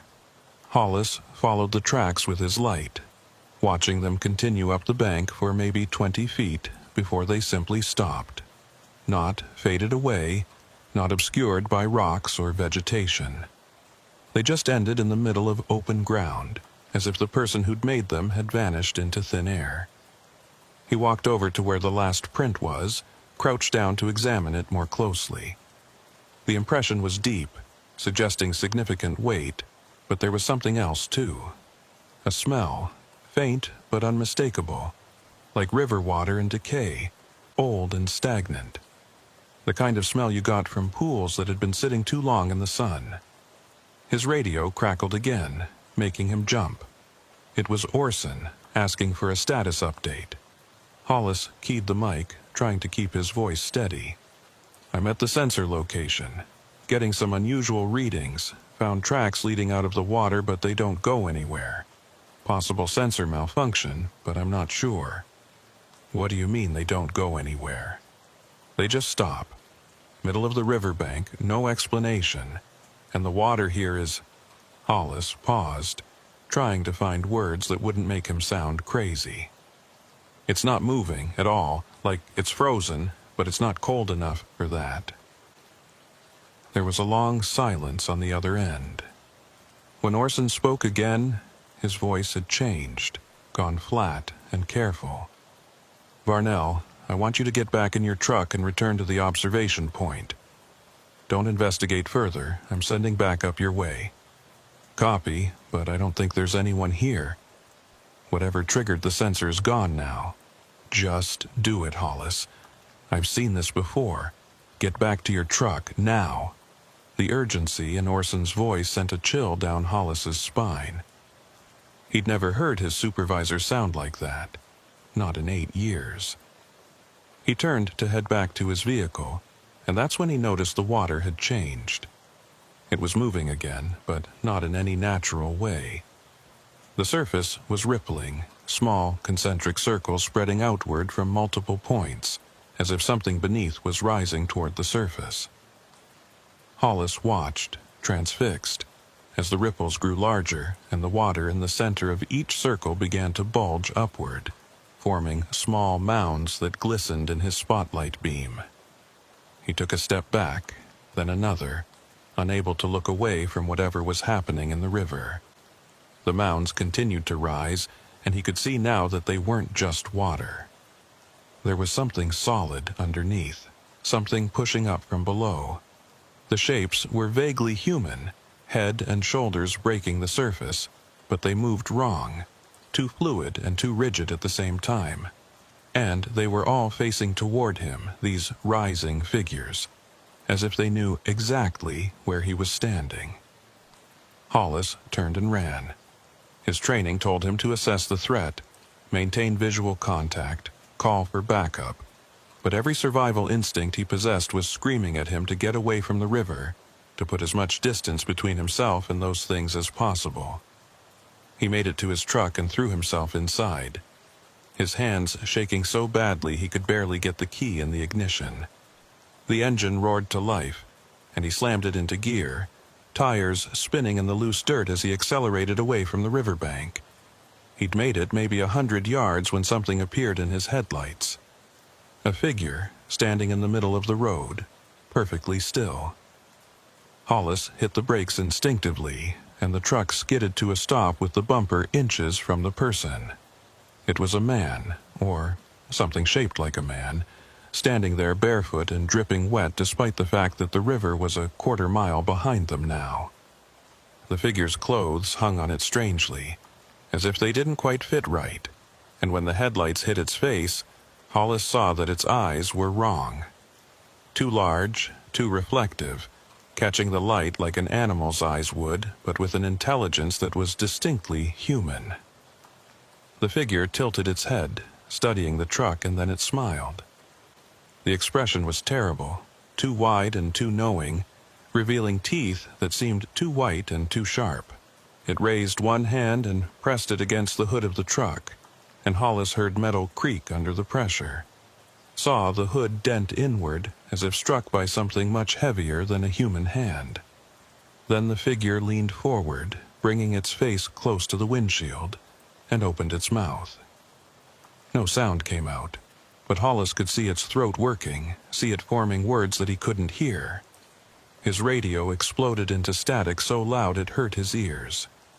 He grabbed for the volume knob, tried to turn it down, but the sound only got worse. Through the white noise, he could hear something else. A voice, or multiple voices layered over each other, speaking in that same distorted cadence he'd heard in the static. They were saying something, repeating it over and over, but he couldn't make out the words. It sounded like his name, or something close to it, but wrong. Backwards, maybe, or in a language that only sounded like English. Hollis threw the truck into reverse and stomped on the gas. The tires shrieked, and the vehicle shot backward, away from the figure in the road. The thing watched him go, still smiling that terrible smile, and then it simply dissolved. 1 second it was there, solid and real, and the next it was just water, splashing down onto the dirt road in a puddle that steamed in the cold night air. Hollis kept reversing until he was a safe distance away, then spun the truck around and headed back north, toward the observation point and away from whatever the hell he'd just encountered. His radio was still screaming static when Orson's voice finally cut through. "Varnell, Hollis, respond. What's your status?" "I'm heading back to the observation point." Hollis's voice sounded strange to his own ears, too high and too fast. "There was something in the road. I don't know what it was. I need backup down here, now." "Already on the way. Just get to a safe position and wait. Don't go near the water again. Do you understand me? Stay away from the river." "What was that thing, Orson? What the hell did I just see?" "We'll talk about it when backup arrives. Just stay in your truck and keep your doors locked." The connection cut out, and Hollis was left alone with the hum of his engine and the sound of his own breathing. He made it back to the observation point and parked with the truck facing away from the river, his eyes glued to the rearview mirror in case anything came up behind him. The thermal camera was going crazy, registering heat signatures all along the riverbank now. Dozens of them, moving in and out of the water in that same impossible pattern. He sat there for what felt like hours, but was probably only 20 minutes before another set of headlights appeared in the distance. Backup was arriving, and Hollis had never been so relieved to see another Border Patrol vehicle in his life. But even as help approached, he couldn't shake the feeling that something was watching him from the darkness. Something that had risen from the depths of the Rio Grande and was waiting patiently for him to make a mistake. And he had a terrible suspicion that whatever it wasn't finished with him yet.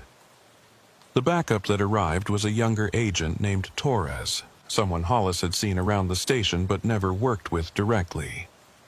Torres pulled up alongside his truck, rolled down his window, and gave him a questioning look that suggested he thought this was probably a false alarm. Hollis couldn't blame him. In the glare of multiple vehicle lights, with the desert looking normal and empty, it was easy to believe nothing had happened.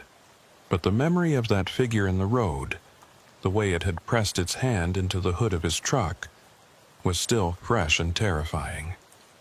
"Keene said you had some kind of encounter down by the river." Torres kept his voice neutral, professional. "What are we looking at here?" Hollis climbed out of his truck and led Torres around to the front. In the headlights, the damage was clearly visible. A handprint pressed deep into the metal of the hood, each finger leaving a distinct impression. The metal had buckled inward, creating a dent that would have taken serious force to make. Torres crouched down to examine it, running his fingers along the edge of the impression, and his skeptical expression slowly changed to something closer to concern. "You're saying someone did this? With their hand?" Torres stood up, looking from the dent to Hollis and back again. "That's not possible. You'd need a hell of a lot of force to dent metal like that." "I know what I saw. There was someone, something, standing in the road when I came back from the sensor station. It put its hand on the hood, and the metal just gave way like it was clay." Hollis pulled out his thermal camera and showed Torres the readings. "And the sensors are still going crazy. Look at all these heat signatures along the river. They're not moving like people should move. They're appearing and disappearing." Torres studied the camera readout, his frown deepening. He was quiet for a long moment, and then he pulled out his radio and called Orson. "Supervisor Keene, this is Torres. I'm at Agent Varnell's location. Can confirm unusual damage to his vehicle and anomalous thermal readings. Request permission to investigate the riverbank." Orson's response was immediate and sharp. "Negative. Do not approach the river. Both of you return to the station immediately. That's an order." Torres looked at Hollis, clearly wanting to argue, but years of training won out. "Copy that. Returning to station." He lowered the radio and shook his head. I've never heard him sound like that before. What the hell is going on down here? "I don't know," Hollis admitted. "But whatever it is, Orson knows something about it. He told me he'd seen this before, right before I ran into that thing in the road." They drove back to the station in convoy, Hollis keeping Torres's taillights in view the entire way. The radio stayed quiet except for routine traffic, but Hollis couldn't shake the feeling that something was following them. Every time he checked his mirrors, he half expected to see that figure standing in the road behind him, that terrible smile on its too wide mouth. But there was nothing there except empty darkness and the occasional pair of animal eyes reflecting in his headlights. The station was mostly empty when they arrived, just a skeleton crew working the graveyard shift. Orson was waiting for them in his office, sitting behind his desk with a bottle of whiskey and 2 glasses already poured. That alone was enough to tell Hollis this was serious. Orson was a by-the-book supervisor who never drank on duty, never bent the rules, but here he was offering them alcohol like they were going to need it for what came next. "Sit down, both of you." Orson pushed the glasses across his desk. "And drink. You're going to want it." Hollis and Torres exchanged glances but did as they were told. The whiskey burned going down. Cheap stuff that Orson probably kept in his desk for emergencies. When they'd both finished, Orson poured them each another measure and then leaned back in his chair, studying them with tired eyes. "How much do either of you know about the history of this sector?" Orson asked. "The real history, not the official Border Patrol timeline." "Not much," Torres admitted. Hollis just shook his head. "Back in the 80s, before either of you were born, there was a series of incidents along this stretch of the Rio Grande. Agents disappearing on patrol, bodies found in the river that shouldn't have been there, equipment malfunctions that couldn't be explained. The official report said it was cartel violence, smugglers getting more aggressive, but those of us who were here knew better." Orson took a drink straight from the bottle. There was something in the water, something that came and went with the drought cycles, appearing when the river ran low enough to expose certain sections of the riverbed. "What kind of something?" Hollis asked, though part of him didn't want to know the answer. Nobody could say for certain. Some thought it was spirits of people who'd drowned trying to cross. Others believed it was something older, something that had been in the river long before the border existed, before any of us were here. What we did know was that it was dangerous. It could take on different forms, appear as people you knew or strangers who needed help. And if you got too close to the water when it was active, you didn't come back. Orson set down the bottle and fixed them both with a hard stare. "We lost 6 agents in 3 months before someone figured out the pattern. The thing only appeared during certain drought conditions, when the water level dropped below a specific point and exposed this old crossing point that used to be a ford back in the 1800s. Torres was leaning forward now, his skepticism replaced by genuine interest. "So, what did you do? How did you stop it?" "We didn't stop it. We couldn't. But we learned to recognize the signs. When the sensors start acting up, when the water stops moving in certain sections, when thermal reads heat signatures that don't match human patterns, we know it's active again.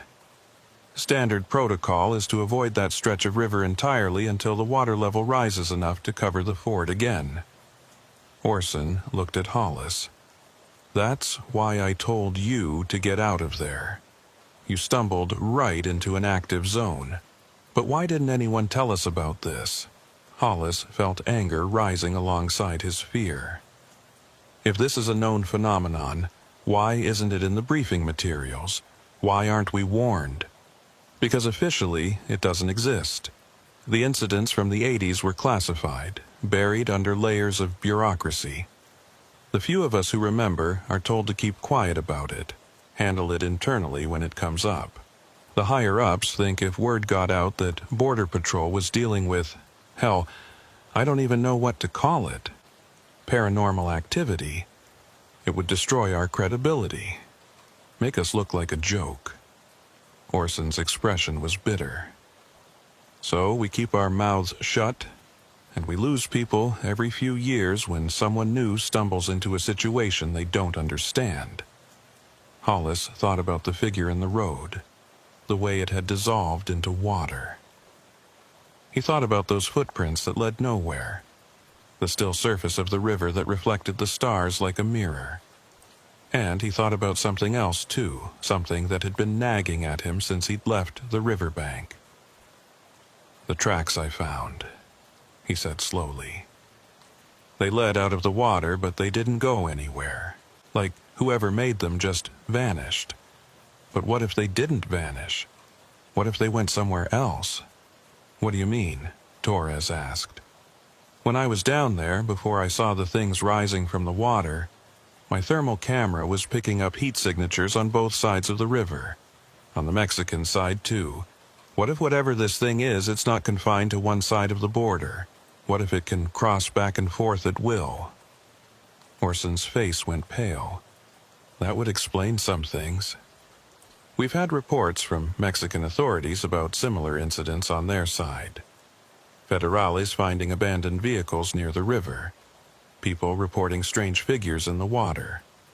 We always assumed it was separate incidents, maybe copycats or drug-related violence. But if it's the same phenomenon..." He trailed off, staring at nothing.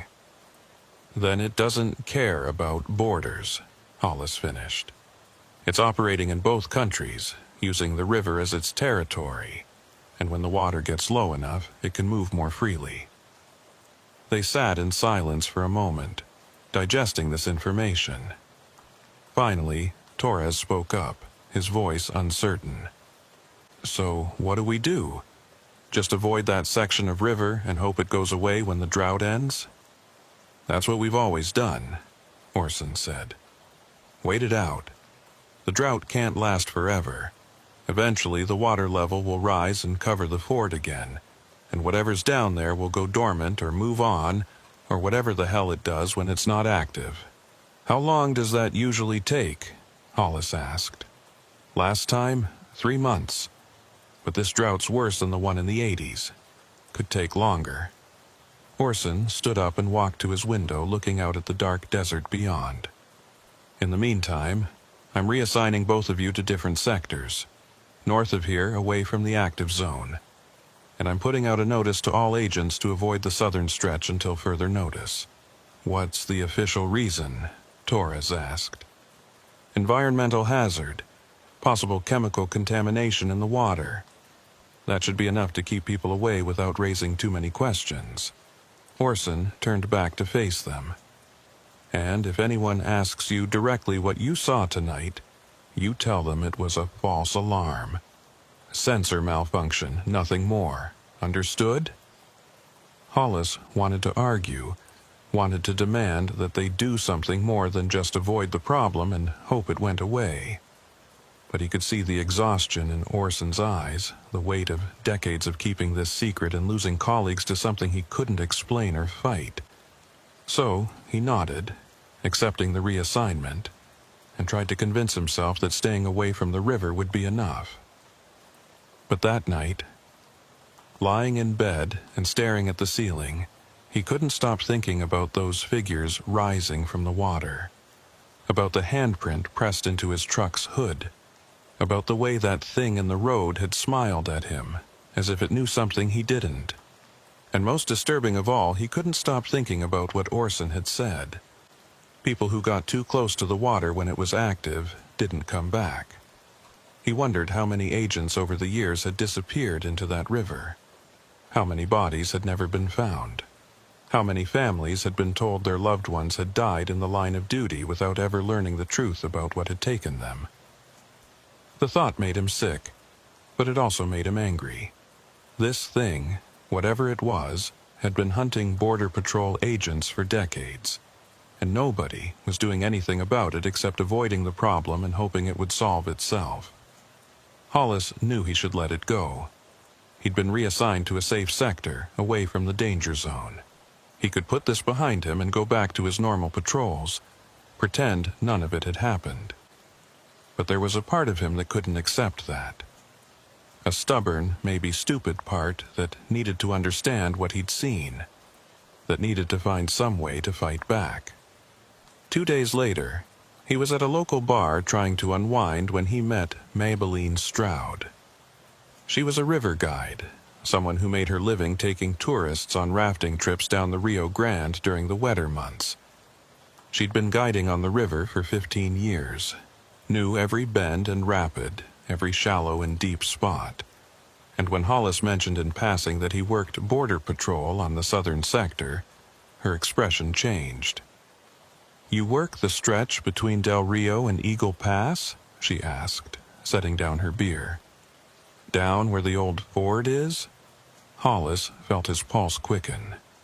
"You know about the ford? Everyone who works the river knows about it. We stay away from that section, especially during drought years." Maybelline leaned in closer, lowering her voice. "There's something wrong with that part of the river. Has been for as long as I can remember. My grandfather used to guide down there back in the day, before they closed that section to commercial traffic.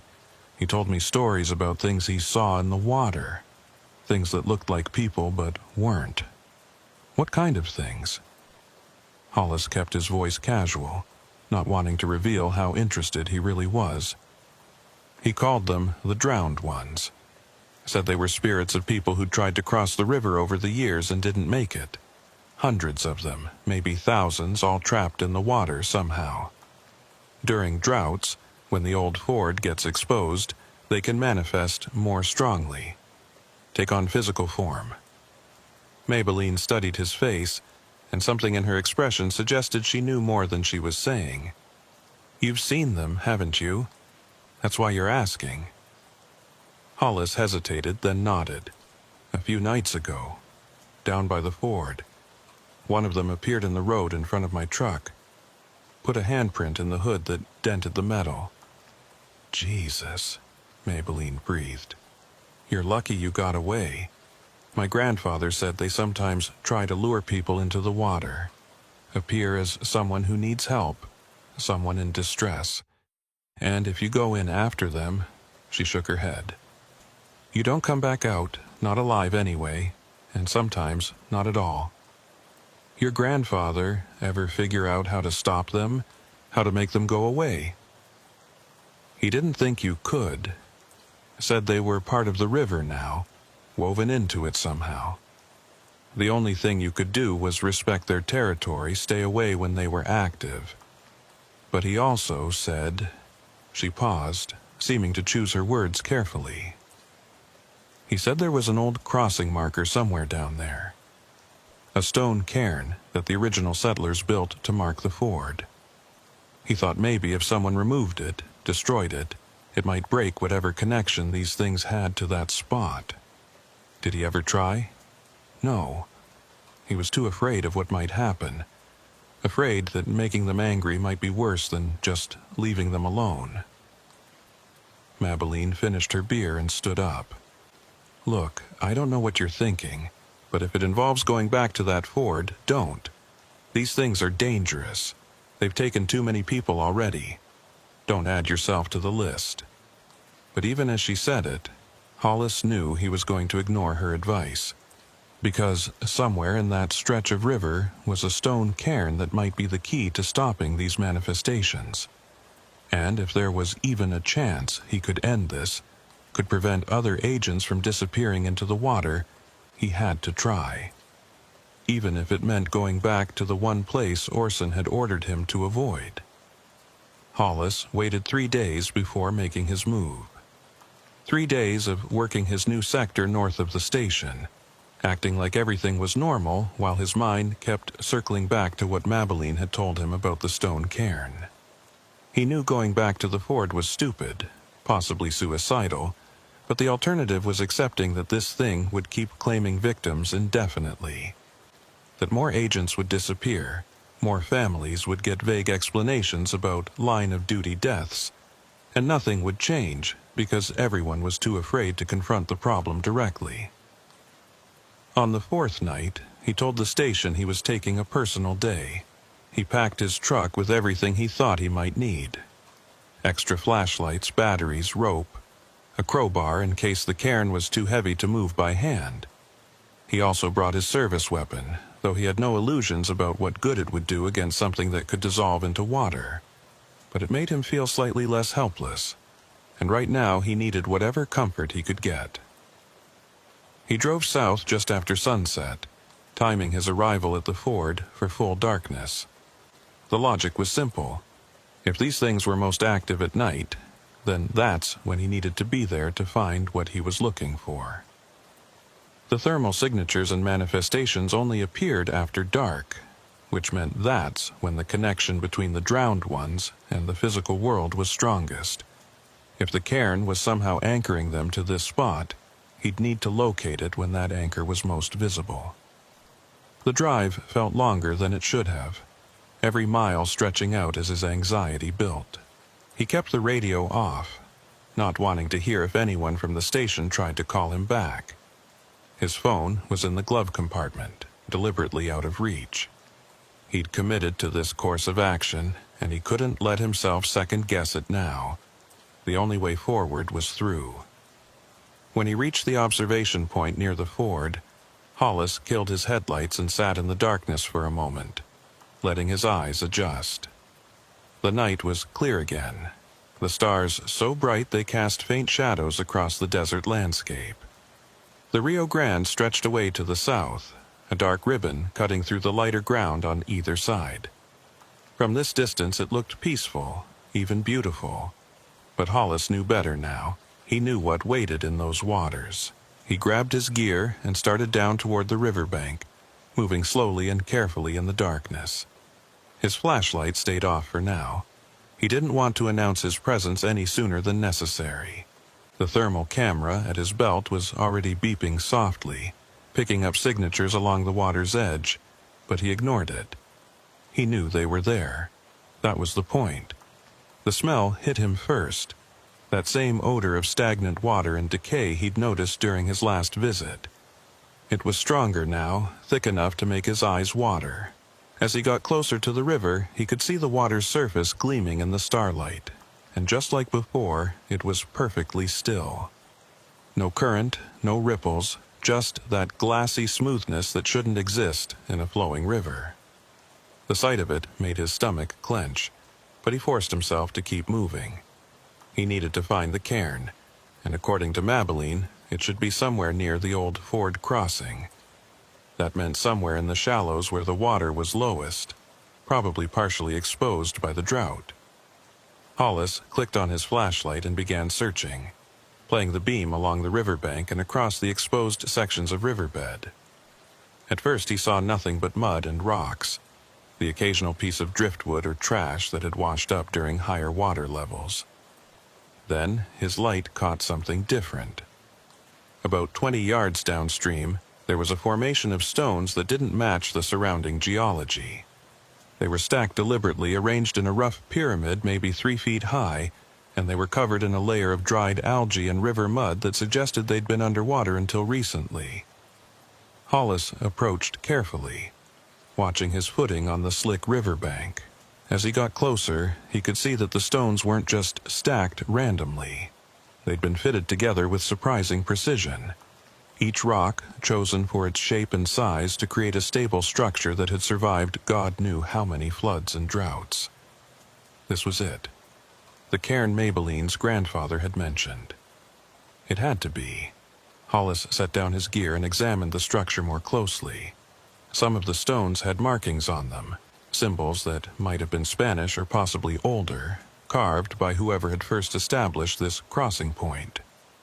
The cairn was positioned exactly at the center of the ford, right where the water would be shallowest during normal conditions. Looking at it, Hollis could understand why someone might think it was an anchor point.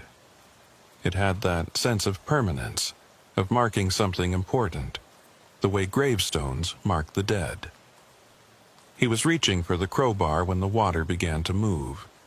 It started slowly, subtle ripples spreading outward from points all along the river's edge. Then the ripples became waves, small at first but growing larger, moving against the current, or what should have been the current. And beneath the waves, Hollis could see shapes beginning to form. Dark masses rising from the depths, reaching upward toward the surface. He took a step back from the cairn, his hand dropping to his sidearm, even though he knew it wouldn't help. The first figure broke the surface about 10 feet from where he stood. It rose smoothly, water streaming off its form, and stood in the shallows staring at him with eyes that reflected his flashlight beam.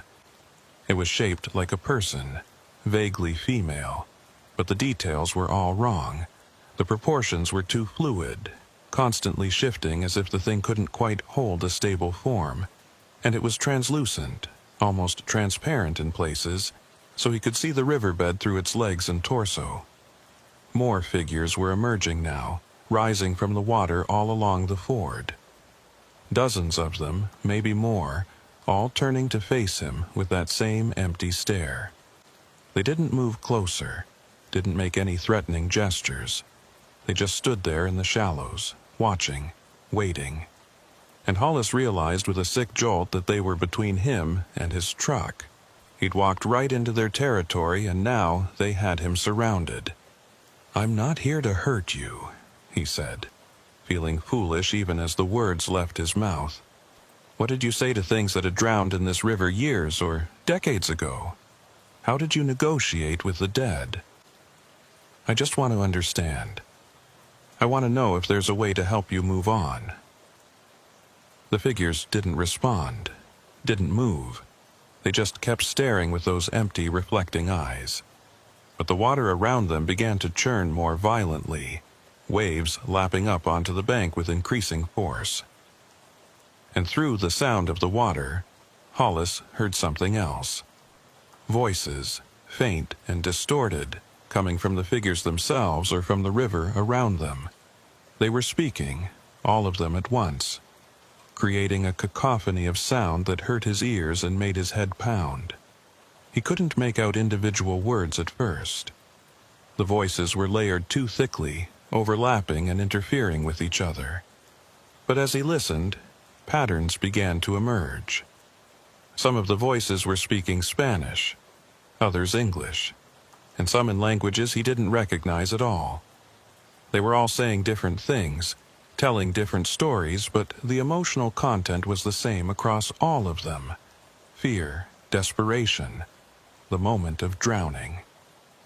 These were the final thoughts of everyone who died in this river, preserved somehow in the water itself, unable to move on.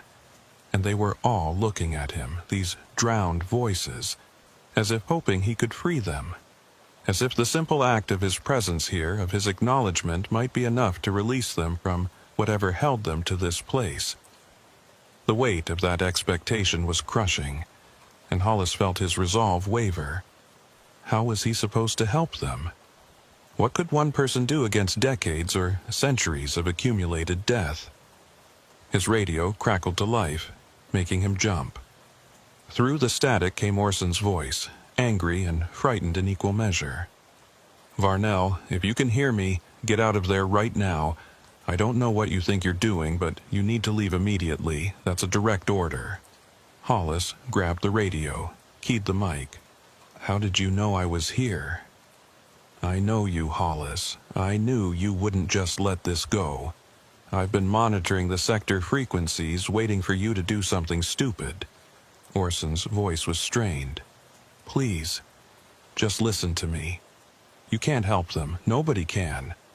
All you're doing is putting yourself in danger." "There's a cairn here," Hollis said, keeping his eyes on the figures in the water. They hadn't moved closer, but they hadn't backed away either. "A stone marker at the ford. If I destroy it, maybe I can break whatever's keeping them here. Or maybe you'll make things worse. Maybe that cairn is the only thing keeping them contained to this section of river. You destroy it, and who knows what happens. They could spread, Hollis. They could claim the entire length of the Rio Grande." Orson paused. "I've lost too many people to this thing over the years. I'm not losing you too. Please, just come back to the station and we'll figure something else out." Hollis wanted to believe him. Wanted to think there was another solution that didn't involve him standing in the dark, surrounded by drowned spirits while trying to decide whether to destroy the one landmark that might be controlling them. But he'd seen the way these things operated. They weren't contained. They'd already appeared in the road, had followed him away from the river. The cairn wasn't keeping them locked up. It was anchoring them, giving them a focal point to manifest around. "I'm sorry, Orson," he said, "but I have to try." He dropped the radio and picked up the crowbar, approaching the cairn again. The figures in the water began to move, gliding forward through the shallows with that same unnatural fluidity. They were converging on him, cutting off any route of escape, but they still weren't attacking. They were just watching, waiting to see what he would do. Hollis wedged the crowbar under one of the lower stones and levered upward. The rock came free with surprising ease, as if it had been waiting to be moved, and he tossed it aside into the river. The moment the stone hit the water, everything changed. The figures froze in place, their forms becoming more solid, more defined. The voices that had been a constant murmur suddenly rose to a scream, hundreds of mouths opening in unison to release a sound of pure anguish. And the water, that still glassy surface that had been wrong from the beginning, erupted into chaos. Waves crashed against the banks, spray flying high enough to catch the starlight, and the current returned with a vengeance, flowing fast and violent as if years of blocked water were suddenly released. Hollis stumbled back from the cairn, shielding his face from the spray. The figures in the water were changing too, their translucent forms taking on more substance, more detail. He could see their faces now, really see them, and each one was different. Men and women, children and elderly, all frozen in expressions of terror and pain. And they were reaching toward him, dozens of hands stretching out across the water, grasping for something they couldn't quite touch. He realized what he'd done. He hadn't freed them. He'd made them more present, more real, more capable of interacting with the physical world. The cairn hadn't been an anchor. It had been a seal, a barrier keeping them from fully manifesting. And he'd just broken it. "No. No, no," he muttered, grabbing for another stone, thinking maybe if he put it back, if he rebuilt the cairn, he could undo what he'd started. But the moment his hand touched the next rock, the figures surged forward. They moved through the water like it wasn't there, gliding across the surface and up onto the bank, surrounding him completely. Their hands reached for him, cold and wet and solid enough now to grab hold of his clothes, his arms, his legs. The cold was shocking, a bone-deep chill that seemed to freeze his blood in his veins. Hollis tried to pull away, tried to break free, but there were too many of them and they were too strong. They were dragging him toward the water, step by step, their grip tightening with every moment. And through the screaming chaos of voices, he heard one sound rise above the rest. Laughter, high and manic and terrible, coming from somewhere deeper in the river, from whatever had been controlling these manifestations all along. He'd been wrong about everything. These weren't just spirits of the drowned. They were puppets, controlled by something else. Something that had been using them as bait all along. And now it had what it wanted. Another victim to add to its collection. Hollis's feet hit the water and the cold intensified, spreading through his body like fire. He opened his mouth to scream, and water rushed in, filling his lungs with that same stagnant, rotten taste. The figures pulled him under, down into darkness deeper than the Rio Grande should have been, and the last thing he heard before everything went black was that laughter, echoing through the water like a promise. Hollis woke up coughing water, his lungs burning as he tried to expel the liquid that had filled them. He was lying on his side on something hard and rough, gravel or riverbed, and every breath felt like dragging broken glass through his chest. His vision was blurred, dark shapes moving at the edges that he couldn't quite focus on. For a moment, he thought he was still underwater, still being dragged down by those cold hands. But then his vision cleared enough to see stars overhead and he realized he was on the surface again. But something was wrong. The stars were too bright, too close, as if the atmosphere between him and them had thinned somehow. And the air tasted strange, metallic, and bitter on his tongue. He tried to sit up and immediately regretted it as pain lanced through his head, sharp and intense enough to make his vision white out for a second. When it cleared, he was looking at the Rio Grande, except it wasn't the Rio Grande he knew. The water was black, not the dark blue of nighttime river water, but genuinely black, like oil or tar. It moved sluggishly, thick and viscous, and the surface was covered with a thin film that caught the starlight in iridescent patterns. The smell was overwhelming now, that rot and decay amplified 100-fold until it was almost a physical presence pressing against him. And the river was wider than it should have been, stretching away into darkness on both sides farther than he could see. Hollis struggled to his feet, his legs shaking beneath him. His clothes were soaked through, heavy with that black water, and when he looked down at himself he saw that the liquid wasn't just water anymore.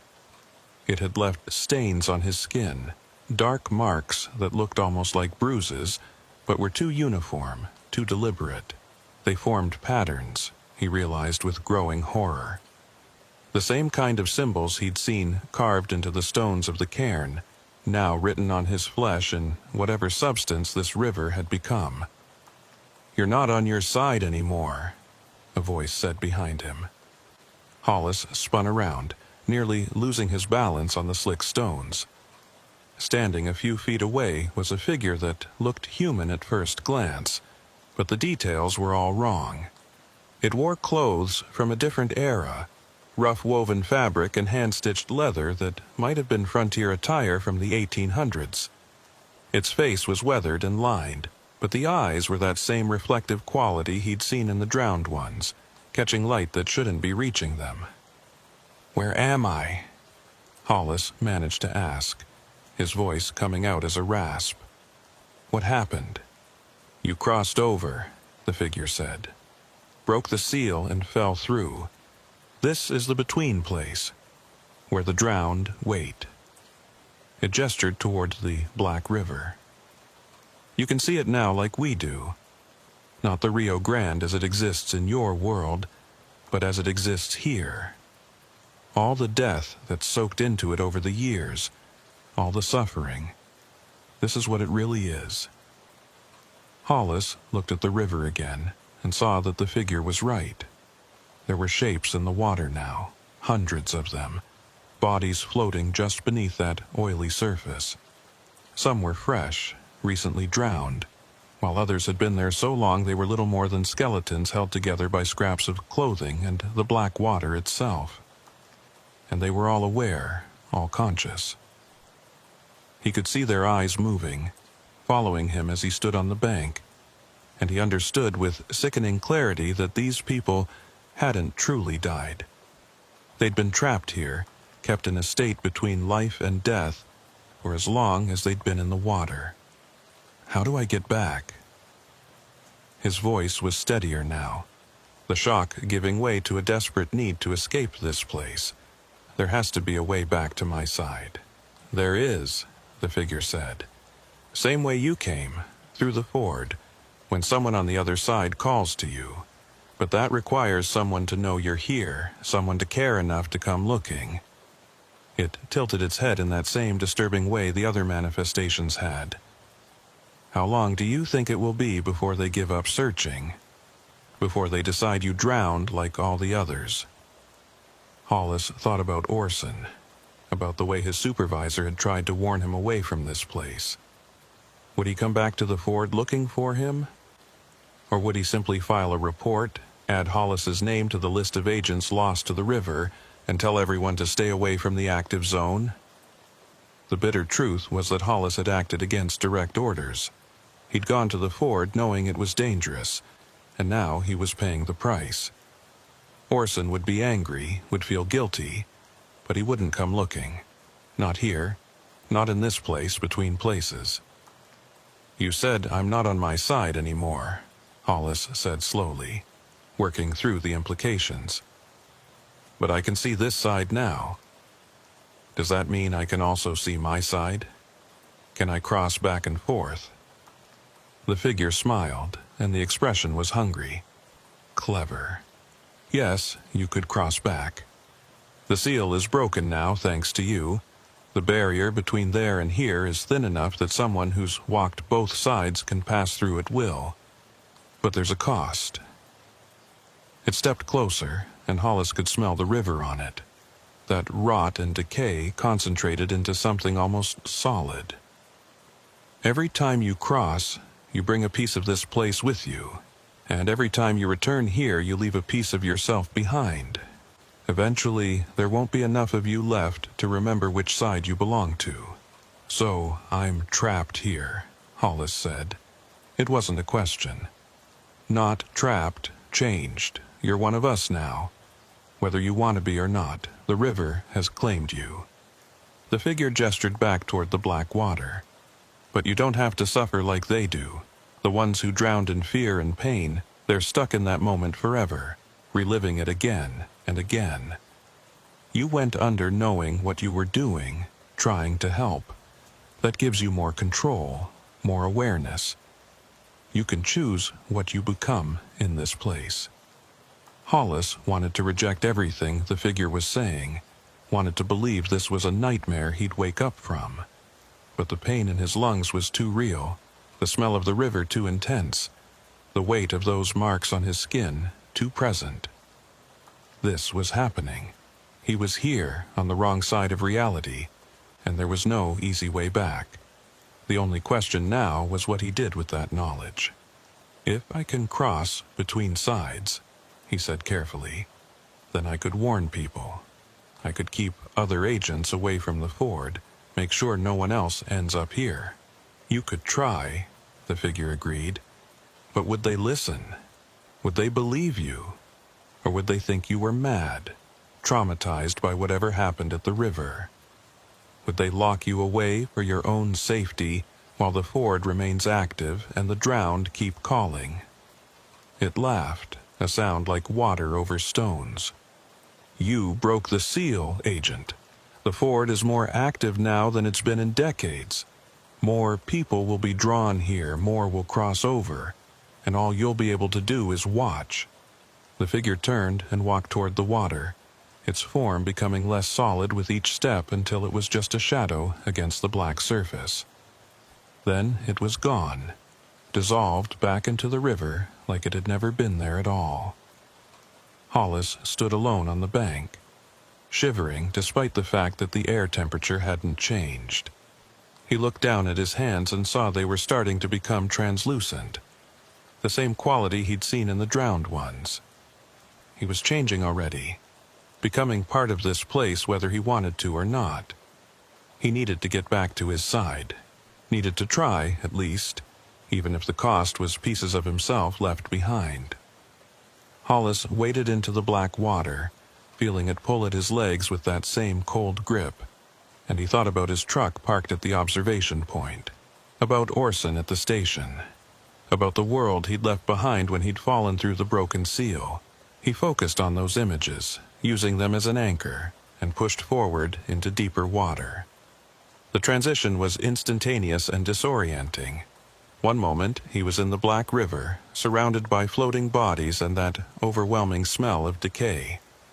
The next, he was in the Rio Grande as it existed in his world, the water clear and cold and moving with normal current. He surfaced gasping, his lungs filling with air that tasted clean despite the desert dust in it. He could see the bank ahead, the familiar landscape of the observation point, and he swam toward it with desperate strokes. When he crawled out onto solid ground, he was shaking so badly he could barely stand. But he was back.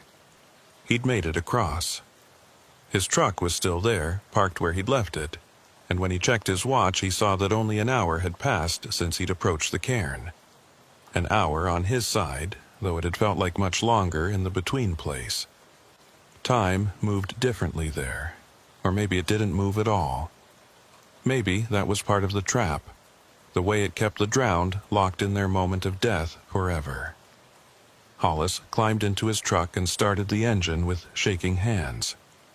He needed to get back to the station, needed to tell Orson what had happened. But as he put the vehicle in gear, he caught sight of himself in the rearview mirror and froze. His reflection was wrong, not dramatically, not in any way that someone else would immediately notice, but he could see it. His features were slightly off, the proportions subtly altered.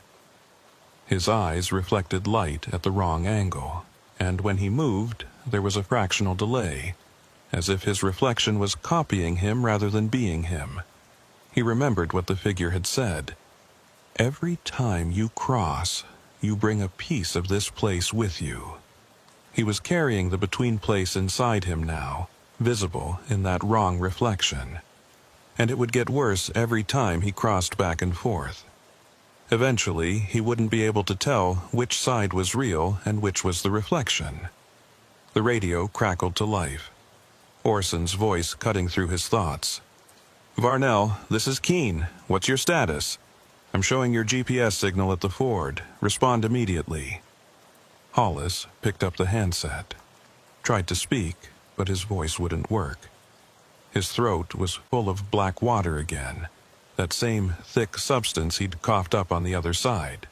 He retched, and liquid poured from his mouth, splashing onto the dashboard in dark streams. It pooled in the cup holders and ran down into the cracks between seats, and even as he watched, it began to evaporate, leaving behind those same symbols that marked his skin. "Varnell," Orson sounded panicked now. "If you can hear me, get back to the station right now. I'm coming to get you. Just hold on."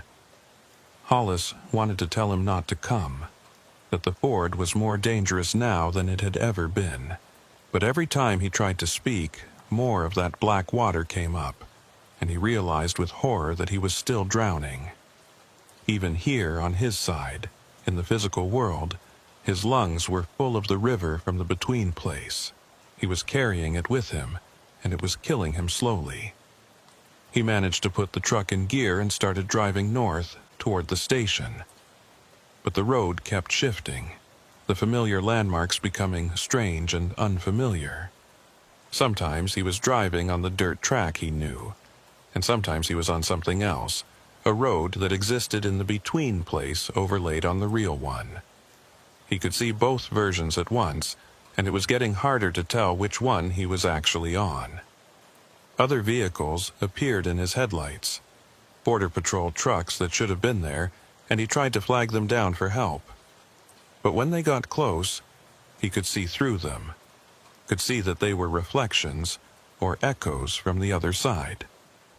The agents driving them were drowned ones, spirits trapped in their moment of death, endlessly patrolling a border that didn't exist anymore. He'd driven maybe 5 miles when he saw someone standing in the road ahead. Another figure, solid and real, waving their arms for him to stop. Hollis hit the brakes and the truck skidded to a halt. The figure approached his window, and he saw it was Mabeline, the river guide. She looked terrified, her face pale and her eyes too wide. "I felt something change at the ford," she said, speaking quickly. "Something big. The whole river feels different now. What did you do down there?" "I broke the seal," Hollis managed to say, his voice barely above a whisper. "I destroyed the cairn and I fell through to the other side. Mabeline, it's not just spirits. There's something else down there, something controlling them. And now it's stronger. The barrier is broken." "Jesus Christ." Mabeline backed away from the truck, shaking her head. "You need to get to a hospital. You need help. Look at yourself, Hollis. You're—" She trailed off, staring at him with an expression of horror that told him his appearance was worse than he'd thought. He looked down at his hands and saw they were becoming translucent again, taking on that same quality as the drowned ones. The marks on his skin were glowing faintly, pulsing in rhythm with his heartbeat. And when he looked at Mabeline, he could see 2 versions of her. One standing by his truck in the real world, and another standing in the black water of the between place, already drowned, already claimed by the river. "It's spreading," he said. "Whatever's on the other side, it's bleeding through into this world now. The ford isn't just a place where people drown anymore, it's a doorway. And I opened it." He coughed, and more black water came up. "You need to warn people. Tell them to stay away from the entire southern sector. Tell them—" He didn't get to finish. The pain in his chest intensified, became crushing, and he slumped forward over the steering wheel. His vision was dimming, and he could feel the pull of the between place dragging at him, trying to pull him back through. He fought against it, trying to hold on to consciousness, but it was like fighting the current of a flooding river, overwhelming and inevitable. When he opened his eyes again, he was standing on the bank of the Black River, back on the wrong side. The truck, Mabeline, the desert night, all of it was gone. He'd crossed over again without meaning to, pulled back by the connection he'd formed when he'd first fallen through. And this time, looking down at himself, he could see he'd left more behind. His hands were almost completely transparent now, and the marks on his skin had spread to cover most of his body. The figure from before was standing nearby, watching him with something that might have been sympathy. "It gets easier," it said. "The crossing, the transitions. Eventually, you won't feel the pull at all. You'll just be here, part of the river, like all the rest of us." "How long?" Hollis asked.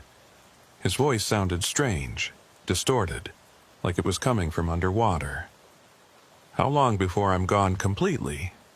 "That depends on how hard you fight it. Most people, they give up after a few crossings, accept what they've become, and stop trying to go back. But some keep trying, keep crossing back and forth, until there's nothing left of who they were." The figure moved closer. "You could choose to stay here. Accept it now and keep some of yourself intact.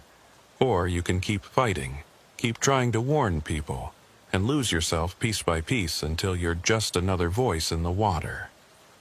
Hollis thought about Orson, about the other agents who worked the southern sector, about all the people who'd cross the ford in the future, drawn by circumstances or bad luck or simple ignorance into this trap. If he stayed here, gave up, they'd have no warning. No one would know what the broken seal had done, how dangerous the river had become. But if he kept crossing, kept trying to warn people, he'd destroy himself in the process. It wasn't really a choice at all. "I'm going back," he said. The figure nodded slowly.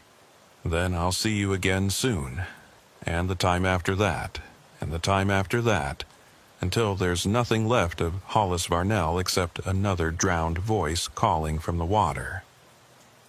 Hollis didn't respond. He turned toward the Black River and waded in, focusing on his side, on the world he'd left behind. The crossing was harder this time, the pull of the between place stronger, but he forced his way through and surfaced in the Rio Grande under the stars. He made it to the bank and collapsed, coughing up more of that black water, feeling pieces of himself slipping away with each breath. But he was back, and as long as he could keep crossing, as long as he could hold on to enough of himself to remember why he was doing this, he'd keep trying to warn people, keep trying to prevent others from making the same mistake he had, even if it meant losing himself completely in the process. 3 days later, Orson Keene filed a report about Agent Hollis Varnell. According to the official record, Varnell had disappeared while investigating sensor anomalies near the Rio Grande Ford. His truck was found abandoned at the observation point, his radio still transmitting static, and his service weapon was discovered on the riverbank. Search and rescue operations had been conducted for 72 hours with no results. Agent Varnell was presumed dead, lost to the river. What the report didn't mention was the other sightings, the witnesses who claimed to see Varnell near the ford over the following weeks, sometimes on the Texas side, sometimes appearing on the Mexican side, always with that strange translucent quality, or the radio transmissions that came through on Border Patrol frequencies at night, garbled and distorted but using Varnell's voice, warning agents to stay away from the southern sector, or the fact that Maybelline Stroud had left the area entirely, refusing to guide on the Rio Grande anymore, telling anyone who asked that the river was wrong now, corrupted, and no one should go near it. The ford remained active. The seal stayed broken. And somewhere in the space between this world and the other, Hollis Varnell kept crossing back and forth, getting thinner and more transparent with each transition, holding on to his purpose even as he lost everything else. He'd become exactly what he'd been trying to prevent. Another ghost story along the border. Another warning that no one would heed. And in the black water of the between place, the drowned ones waited, always waiting, growing in number as the broken seal claimed more victims. Patient and hungry and eternal, just like the river itself. The thing about working the Big Bend sector was that you could go days without seeing another human being. The canyons stretched for miles in every direction, carved deep into ancient limestone by rivers that had dried up centuries ago. The border fence here was more suggestion than barrier, broken sections and rusted posts marking where international boundaries supposedly existed. Most smugglers avoided this area entirely. Too remote, too difficult, too easy to get lost and die of exposure before reaching anything resembling civilization. But that remoteness was exactly why Border Patrol maintained a presence here, why agents like Enoch Calder spent their shifts driving dirt roads that barely qualified as roads, watching for the few people desperate or foolish enough to try crossing through the canyons. Enoch had been working Big Bend for 3 years, long enough to know the rhythms of the place. The way the wind changed direction in the late afternoon, carrying smells from miles away. The particular quality of silence that settled over the canyons at night, so complete it felt like a physical presence. The locations where his radio worked and where it didn't, blocked by the canyon walls or simply too far from any repeater tower to pick up signal. He'd learned to be comfortable with isolation, with going hours between communications, with making decisions on his own because backup was always at least an hour away and usually longer. Tonight he was working the Northern Canyon line, a section that followed the edge of a deep gorge for about 15 miles before looping back toward the station. The route took approximately 4 hours to complete, and Enoch was 2 hours in when his radio started acting strange. Not the usual static or dead zones, but something different. The squelch would break randomly, letting through bursts of noise that almost sounded like speech, then cut back to silence before he could make out any words. At first, he thought it was interference from the Mexican side, possibly military communications bleeding over onto Border Patrol frequencies. But the pattern was too irregular, too random. He was trying to adjust his radio when his headlights caught something on the road ahead. A piece of metal lying in the center of the track, reflecting his beams with sharp intensity. Enoch slowed to a stop and grabbed his flashlight, stepping out of the truck to investigate. As he got closer, he recognized what it was. A signal mirror, the kind hikers and backpackers carried for emergency situations. It was old, the metal tarnished and scratched, but still functional.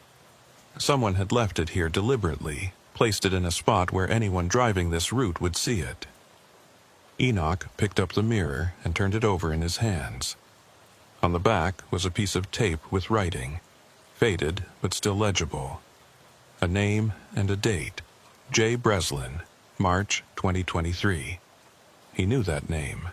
Breslin had been an agent who'd gone missing about 8 months ago, vanished while on patrol in this same sector. There'd been a massive search operation, helicopters and ground teams combing the canyons for weeks, but they'd never found any trace of him. Eventually, the search was called off and Breslin was declared dead, though no body was ever recovered. So, what was his signal mirror doing here, in the middle of a road he should have been patrolling when he disappeared? Enoch pulled out his radio and keyed the mic. "Station, this is Unit 12. I've found some potential evidence related to the Breslin case. Signal mirror with his name on it, located at mile marker 7 on the North Canyon Road. Requesting guidance." The response was immediate but garbled, words breaking up into meaningless fragments.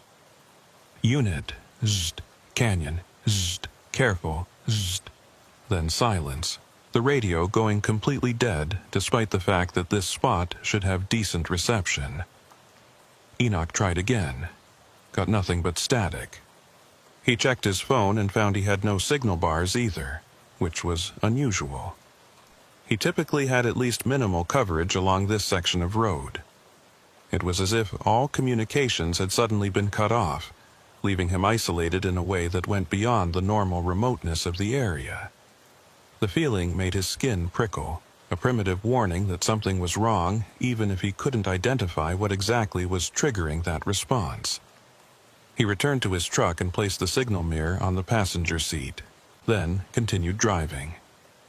But now he was more alert, scanning the road and surrounding terrain with increased attention. The canyons here were deep, their walls rising hundreds of feet on either side, creating shadows even in the bright moonlight. Rock formations jutted out at odd angles, shaped by wind and water into forms that almost looked deliberate, like sculptures or monuments. And everywhere there was that silence, broken only by the sound of his engine and the crunch of tires on gravel. About a mile past where he'd found the mirror, Enoch noticed something else. Cairns, stacked stones marking the edge of the road at regular intervals. They looked old, weathered by years of exposure, but someone had placed them there deliberately.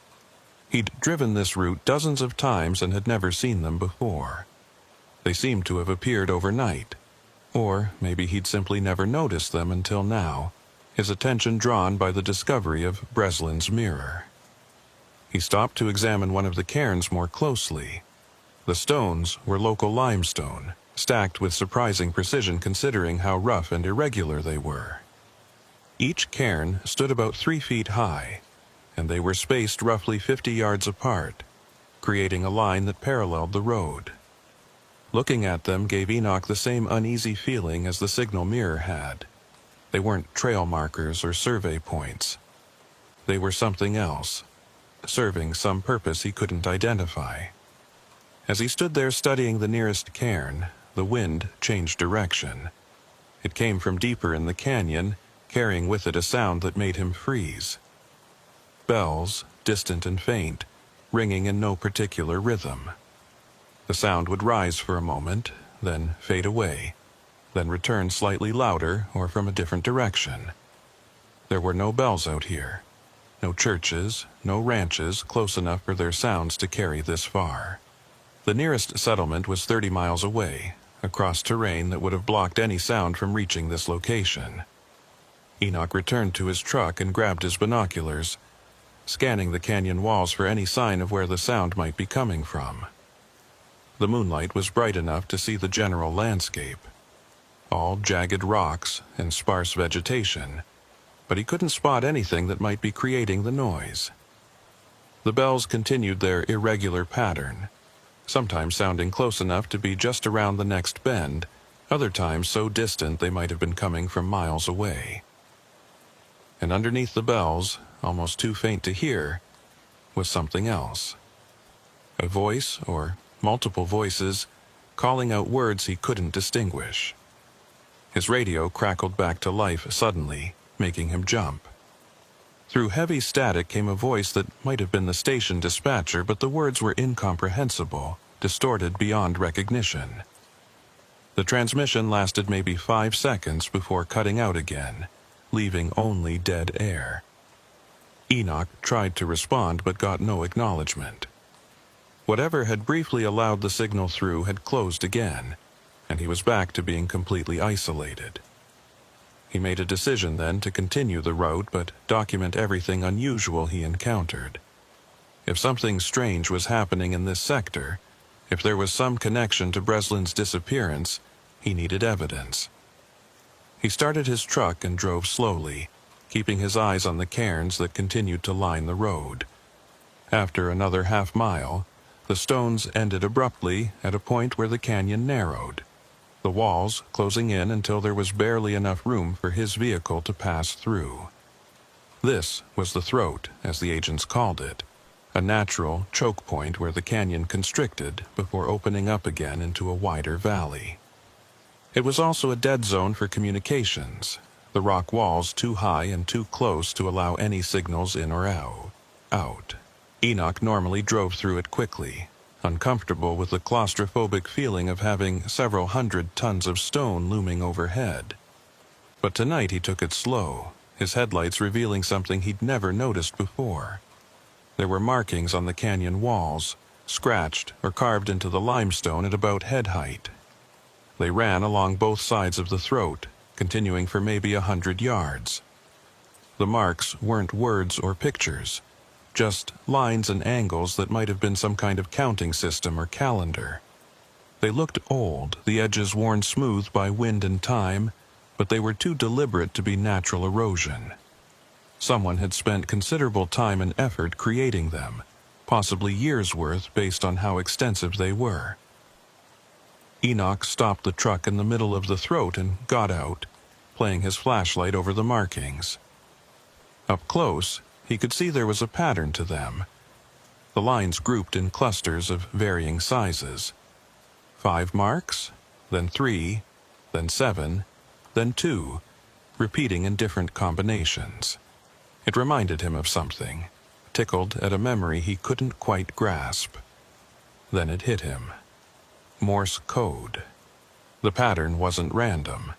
Someone had carved a message into the canyon walls using long and short marks to represent dots and dashes. He pulled out his phone and started documenting the marks, taking photos even though he had no signal to send them anywhere.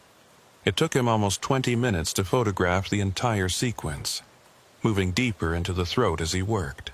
By the time he finished, he'd walked almost to the far end, leaving his truck back near the entrance.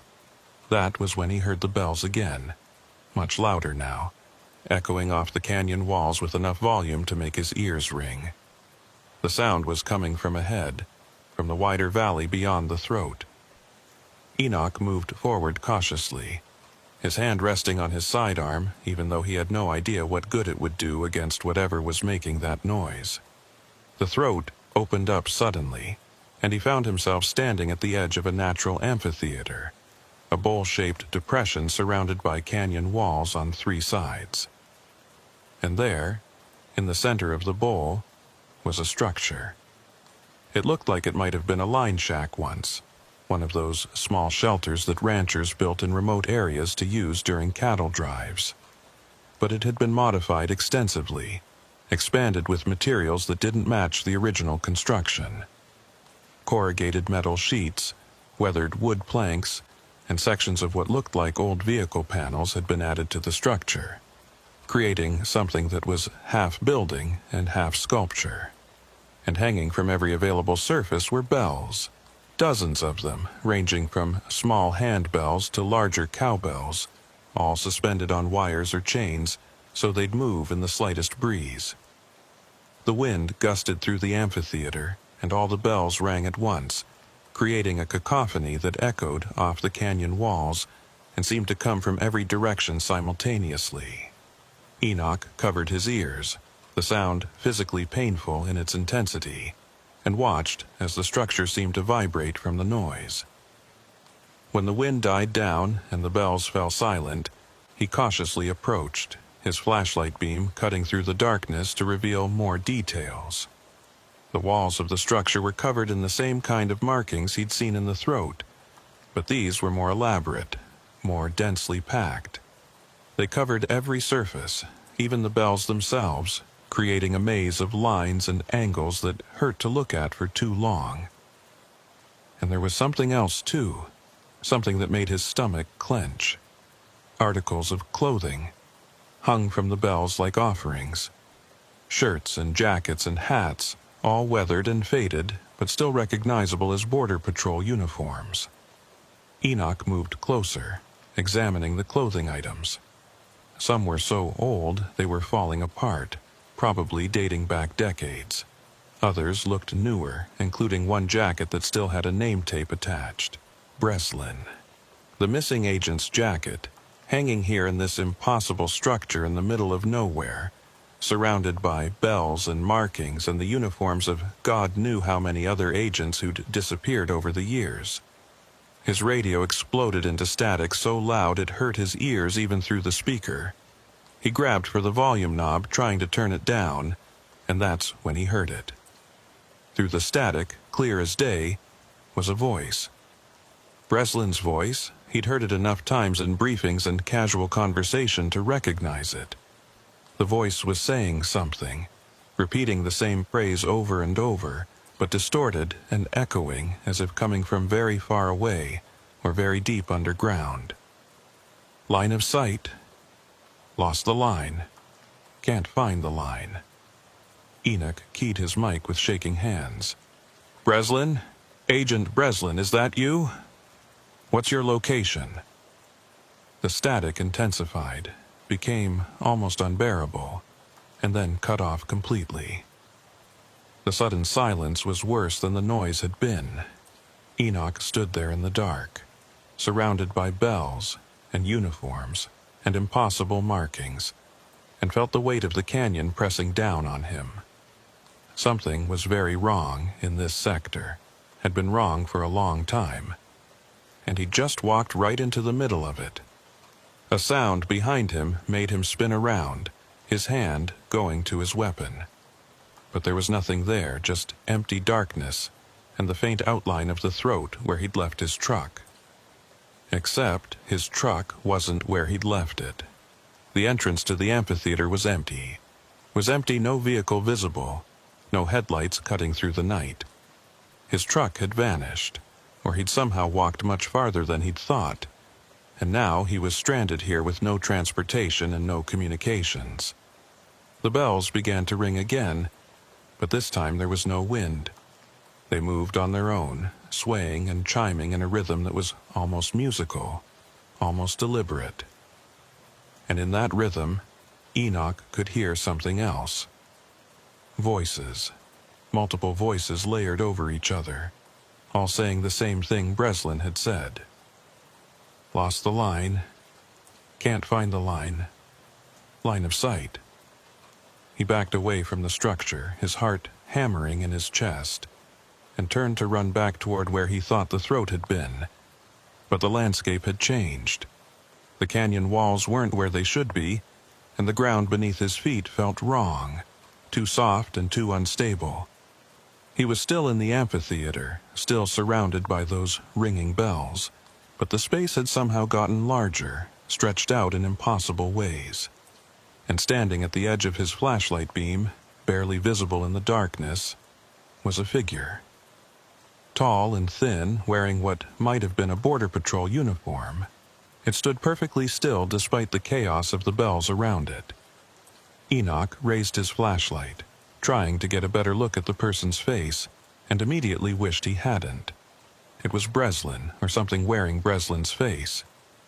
But the features were wrong, the proportions slightly off, as if someone had tried to recreate a human being from memory and gotten the details just close enough to be recognizable, but far enough off to be disturbing. The figure's eyes didn't blink, didn't reflect the flashlight beam, just stared at Enoch with an intensity that made his skin crawl. "Lost the line," the figure said, its voice a perfect imitation of Breslin's, but somehow hollow, empty of any real emotion. "Can't find the line of sight. The canyon took it. The canyon takes everything." Enoch wanted to run, wanted to get away from this thing and this place, but his legs wouldn't move. He was frozen, transfixed by that terrible stare, while the bells rang louder and louder around him. And then, as suddenly as it had appeared, the figure turned and walked away, disappearing into the darkness between one heartbeat and the next. The moment it was gone, Enoch found he could move again, and he ran. He had no idea which direction he was going, just knew he needed to get away from the structure and those bells and whatever that thing had been. The canyon walls seemed to shift around him as he ran, passages opening and closing in ways that defied the laws of physics. He ran until his lungs burned and his legs gave out, and then he collapsed against a rock face, gasping for air and trying to figure out where he was. When he finally caught his breath and looked up, he saw his truck. It was parked maybe 50 yards away, sitting exactly where he'd left it at the entrance to the throat. Enoch staggered to his feet and stumbled toward the vehicle, not trusting his eyes, but not caring as long as it meant escape. He threw himself into the driver's seat and started the engine, and only then did he notice what was sitting on his dashboard. A bell, small and tarnished, just like the ones that had hung from that structure. It sat there innocently, and as he stared at it, it began to ring softly, moved by vibrations from the engine. The sound filled the cab of his truck, impossibly loud for such a small bell, and Enoch knew with sick certainty that he'd brought something back with him from that place. Something that wasn't finished with him yet. Enoch didn't go back to the station that night. He drove to the nearest overlook, a spot about 10 miles from the amphitheater where the road widened enough to park safely, and he sat there until dawn with the engine running and all the doors locked. The bell on his dashboard had stopped ringing once he'd left the canyon, falling silent in a way that was somehow more disturbing than the sound had been. It just sat there, innocuous and tarnished, but he couldn't bring himself to touch it. Every time he looked at it, he remembered that structure with its dozens of bells and the uniforms of missing agents hanging like prayers to something that shouldn't exist. When the sun finally rose, painting the canyon walls in shades of red and gold, Enoch felt some of the tension drain from his body. Daylight made everything seem more manageable, more real. He could almost convince himself that what he'd experienced had been some kind of exhaustion-induced hallucination, stress and isolation playing tricks on his mind. Almost, but not quite. The bell was still there, solid evidence that something had happened, and his phone was still full of photos of those markings carved into the canyon walls.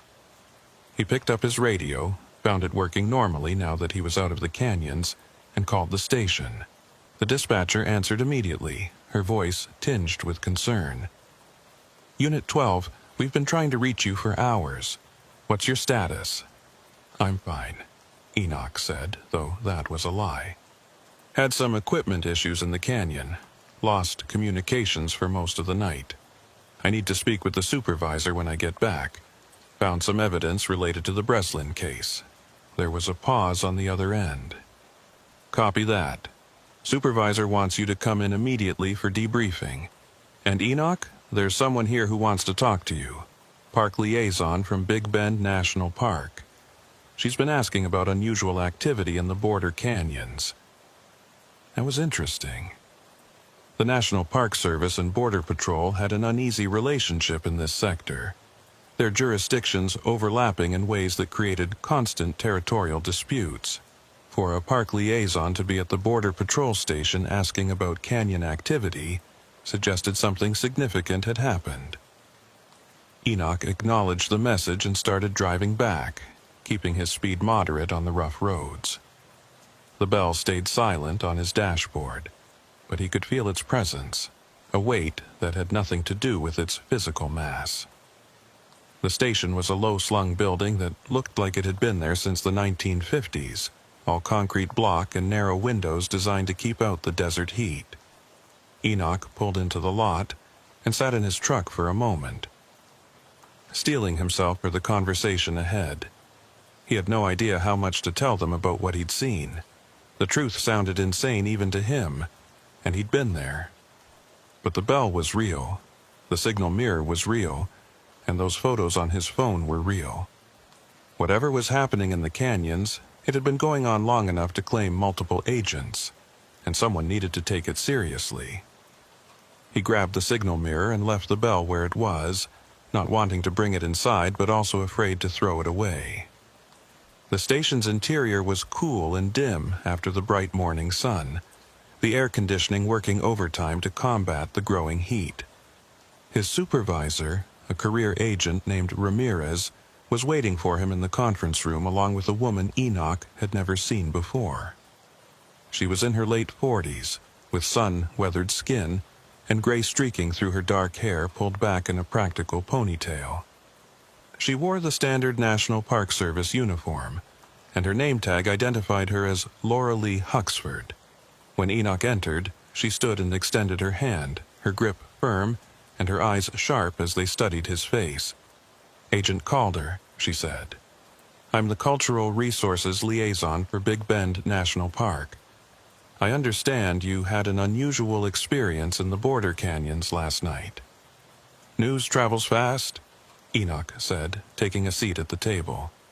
He set down Breslin's signal mirror, and both Ramirez and Laura Lee leaned forward to examine it.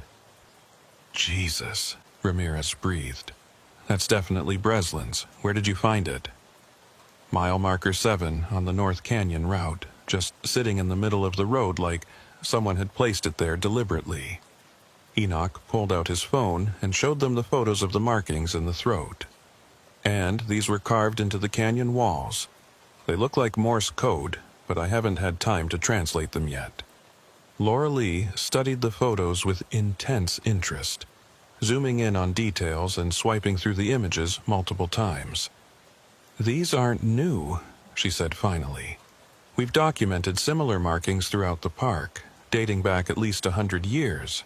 We've always assumed they were created by early settlers or surveyors, but we've never been able to definitively translate them." She looked up at Enoch.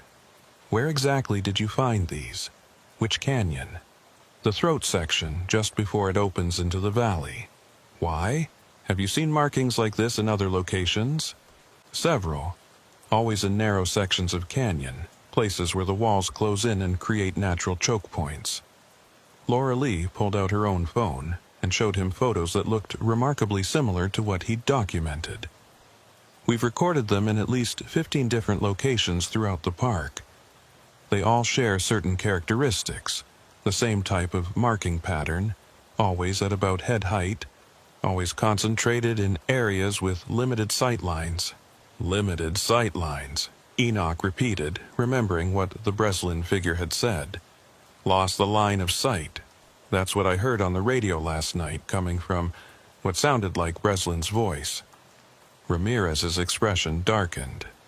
Explain that.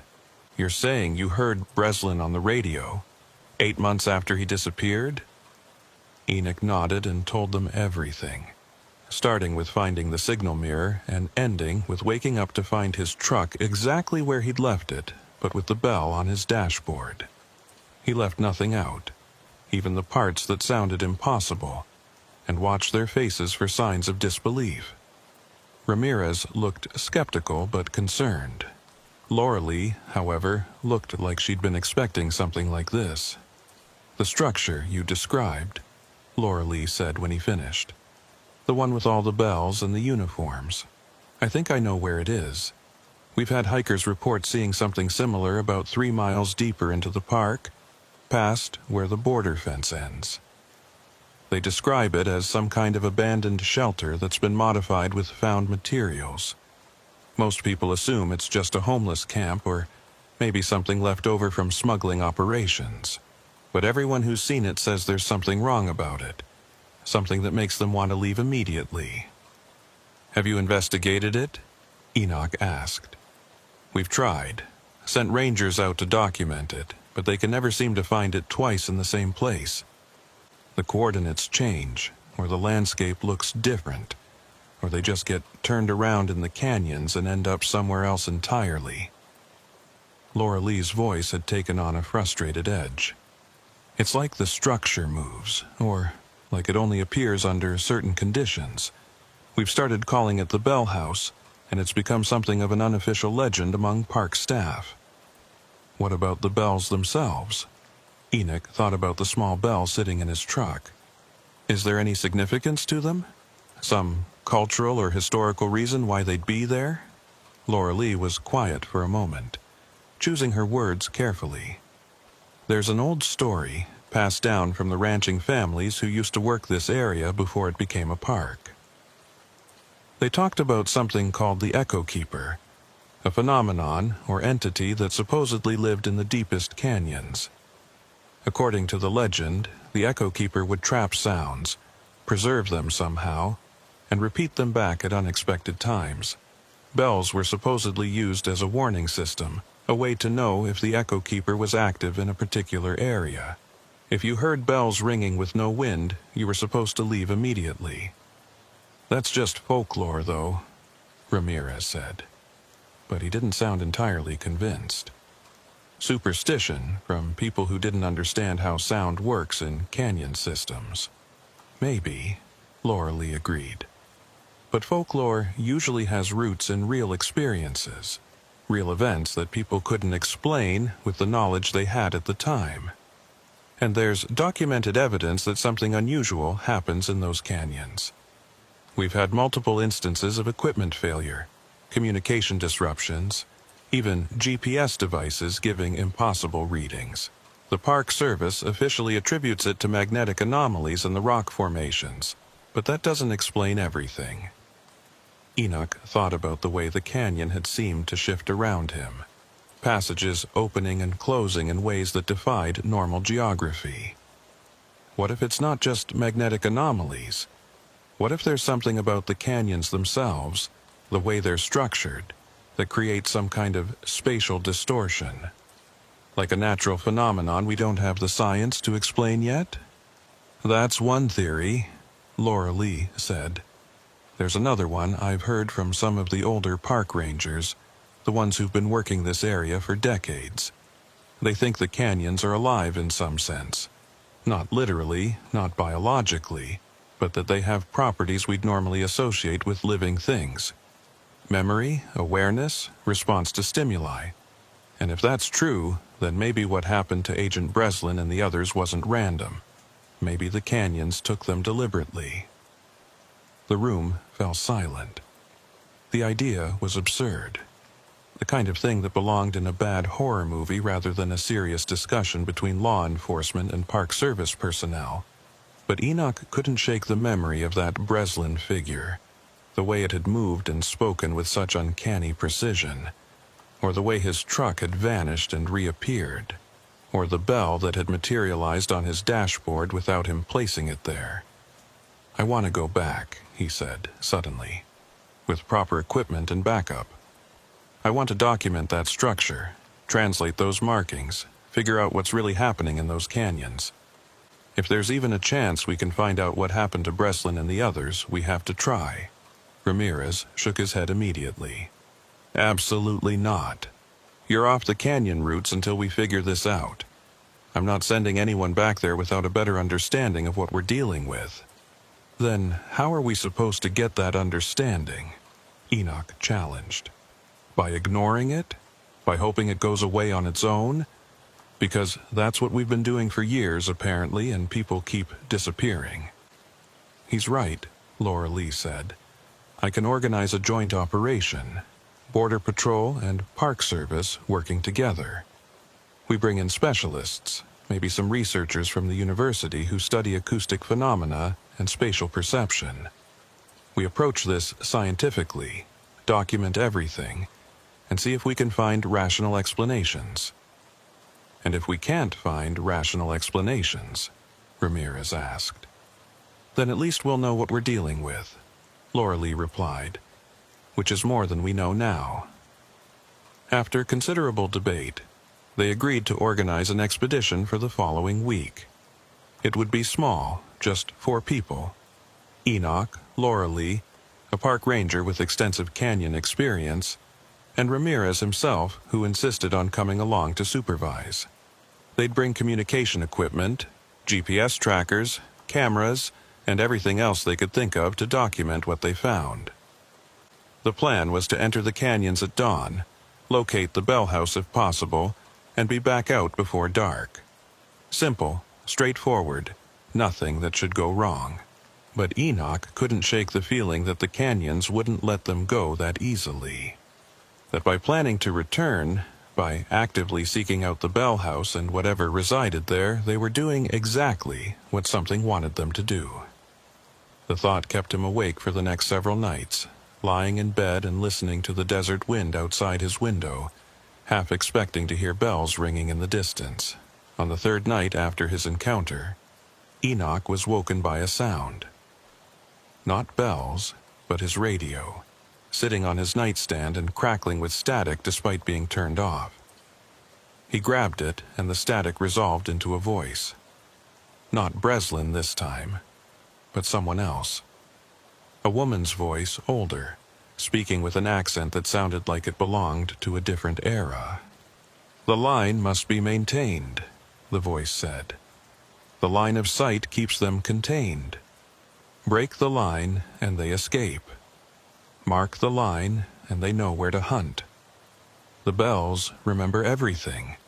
Everything." "Who is this?"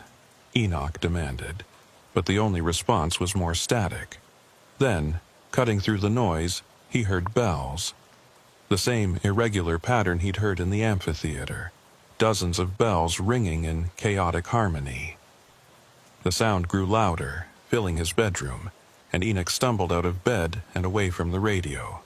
But the sound didn't come from the radio anymore. It came from outside, from the desert beyond his window. He pulled back the curtain and looked out into the darkness. There, standing in the middle of the empty lot behind his apartment, was a figure. Even in the dim light from the street lamps, he could see it was wearing a Border Patrol uniform. It stood perfectly still, and hanging from its belt and shoulders were bells, dozens of small bells that swayed and rang despite the fact that there was no wind. The figure raised one hand and pointed at Enoch's window, at him specifically as if it could see him through the glass and the darkness. Then it turned and walked away, disappearing into the desert, and the bells faded with it until there was only silence again. Enoch checked his phone and found a text message from an unknown number. It had been sent at the exact moment he'd seen the figure pointing at him. The message contained no words, just a photo. A photo of the Bell House taken from inside looking out, and in the doorway stood a silhouette that might have been a person. The image was grainy and dark, but Enoch could make out enough detail to see that the silhouette was wearing his uniform, his badge, his equipment. It was him, or something that looked like him, already waiting at the Bell House for his arrival. He didn't sleep for the rest of the night, just sat at his kitchen table, staring at that photo and wondering if going back to the canyons was a rescue mission or a trap. Wondering if he'd already crossed some invisible line that meant there was no going back, no matter what choice he made. And wondering how many other agents over the years had received similar messages, similar warnings, and gone into the canyons anyway because they thought they could solve the mystery. How many of them had ever come back out? The expedition was scheduled for 5 days from now. 5 days to prepare, to gather equipment, to convince himself this was the right decision. But Enoch had a feeling that 5 days wouldn't be enough, that no amount of time or preparation would be enough for what waited in those canyons. The Bell House wanted them to come. Something in the canyons had been waiting for years, maybe decades, for people to venture deep enough to find it. And now that they were planning to do exactly that, Enoch couldn't escape the certainty that they were making a terrible mistake. The 5 days passed too quickly and too slowly at the same time. Enoch tried to prepare for the expedition, checking and rechecking equipment, studying maps of the canyon system, reviewing everything he knew about Breslin's disappearance. But his attention kept drifting to the bell that still sat on his dashboard, silent and tarnished, and to the photo on his phone that showed his own silhouette waiting at the bell house. Every night he woke to the sound of bells in the distance, and twice more he saw figures standing in the desert behind his apartment, always just at the edge of visibility, always wearing Border Patrol uniforms. Laura Lee called him 2 days before the expedition to discuss additional findings.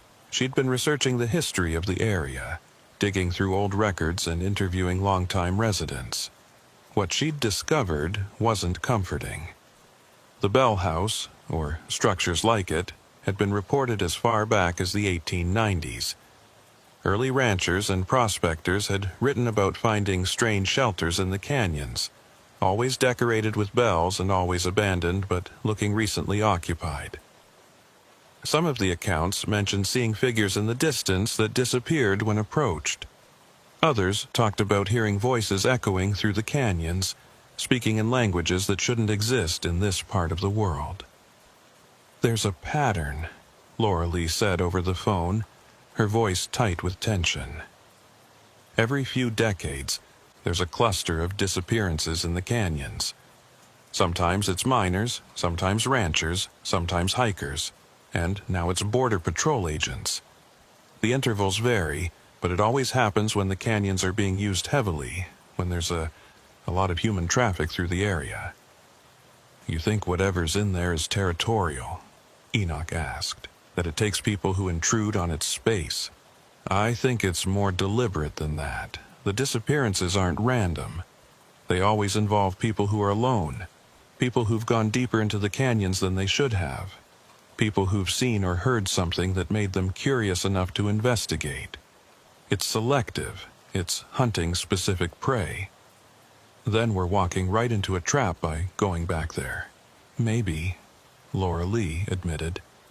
"But we're going in prepared this time. We know what to look for. We'll have constant communication and we're not going alone. 4 people together have better odds than 1 person isolated in the canyons." Enoch wanted to believe that, but he kept thinking about the photo on his phone. If something in the canyons could already place his image at the Bell House before he'd even arrived, then it knew they were coming. It was expecting them. And whatever advantages they thought they had, superior numbers and preparation and communication equipment, might not mean anything against something that could manipulate space and time in ways they didn't understand. On the morning of the expedition, Enoch met the others at the station just before dawn. Ramirez looked tired but determined, wearing field gear he probably hadn't used in years. Laura Lee had brought a Park Service ranger named Boaz Kestrel, a man in his 60s with decades of experience in the canyons. Boaz had a weathered face and calm eyes that suggested he'd seen things that didn't make it into official reports. When Enoch shook his hand, the older man held his grip for a moment longer than necessary and spoke quietly. "I heard about your encounter with the Bell House," Boaz said. "I've seen it too, years ago. Lost 2 days trying to find my way back out of the canyons. When I finally made it, my truck was exactly where I'd left it, but my equipment was different. Items I'd been carrying were gone, replaced with things I'd never seen before, old things from different eras. I've got a compass at home that's engraved with a date from 1887, even though I've only had it for 15 years. "Did you ever go back?" Enoch asked. "No, and I never planned to. But I figure if anyone's going to investigate that place properly, I'd better be there to help. I know the canyons better than anyone, and I know the signs to watch for when things start going wrong." Boaz released his grip and stepped back. "Just promise me something. If I tell you we need to leave, we leave. No arguments, no delays. Some knowledge isn't worth the price of obtaining it."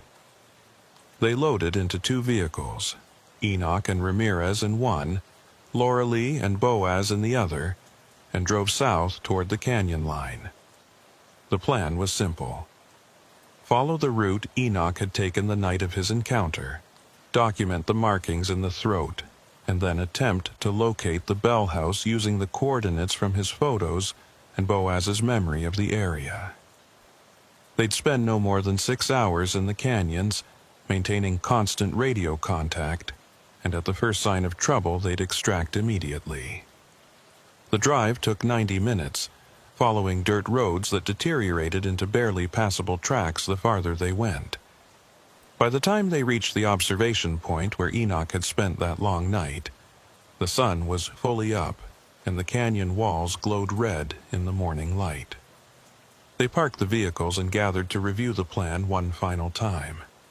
Everyone carried radios, GPS trackers, cameras, and emergency supplies.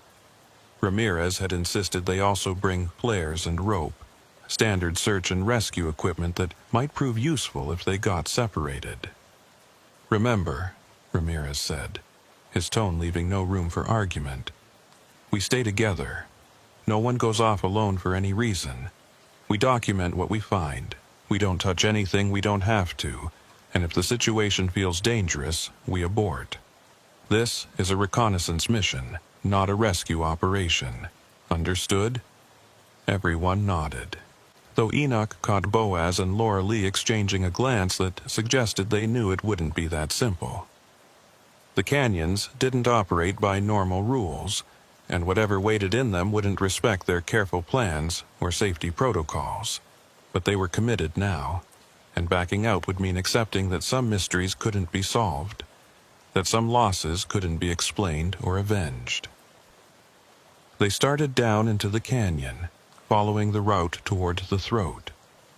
The temperature dropped as they descended, the canyon walls blocking out the direct sunlight and creating a permanent twilight at the bottom.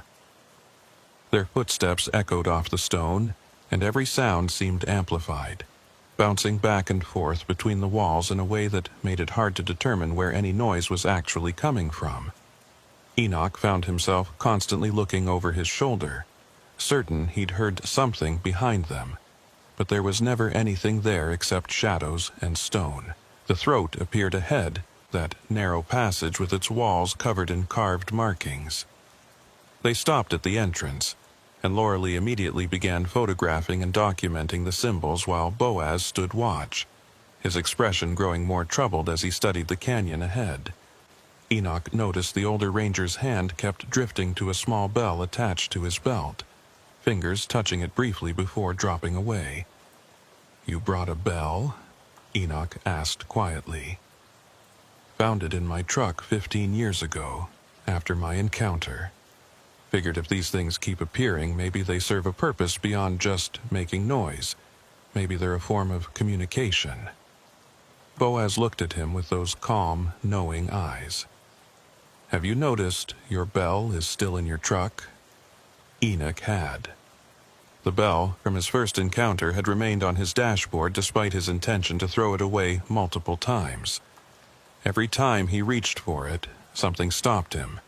Some instinct that said keeping it was important. He'd started thinking of it as a talisman, though whether it was supposed to protect him or mark him, he couldn't say. The markings here are identical to ones I've documented throughout the park, Laura said, reviewing her photos. But there are additions, newer carvings that overlay the older ones. Look at this. She pointed to a section where the lines were deeper, less weathered. These were made recently, within the last year, I'd guess. Breslin, Ramirez said immediately. He was stationed here 8 months ago. He could have made these marks. Or something else could have, Boaz said darkly. Something that knew we'd come back looking for answers. They moved through the throat slowly, documenting everything while maintaining constant radio checks with each other despite being within visual range. The confined space made everyone nervous. Hundreds of feet of stone hanging overhead. The walls so close they could touch both sides at once in some sections. Enoch remembered how the passage had seemed to shift during his first visit, how the distance had stretched and compressed in impossible ways. But today it remained stable, just a narrow corridor through solid rock that opened eventually into the wider valley beyond. The amphitheater looked different in daylight, less threatening, more like a natural geological formation that happened to have good acoustics. The bell house stood in the center, exactly where Enoch remembered it. But in the bright morning sun, it looked less like something supernatural and more like an abandoned structure that someone had decorated oddly. The bells hung motionless in the still air, and the clothing items draped over them could have been trash left by squatters rather than offerings to something unknowable. "That's it," Enoch said, pointing. "That's where I found Breslin's jacket." They approached cautiously, spreading out slightly to view the structure from different angles while still maintaining line of sight with each other.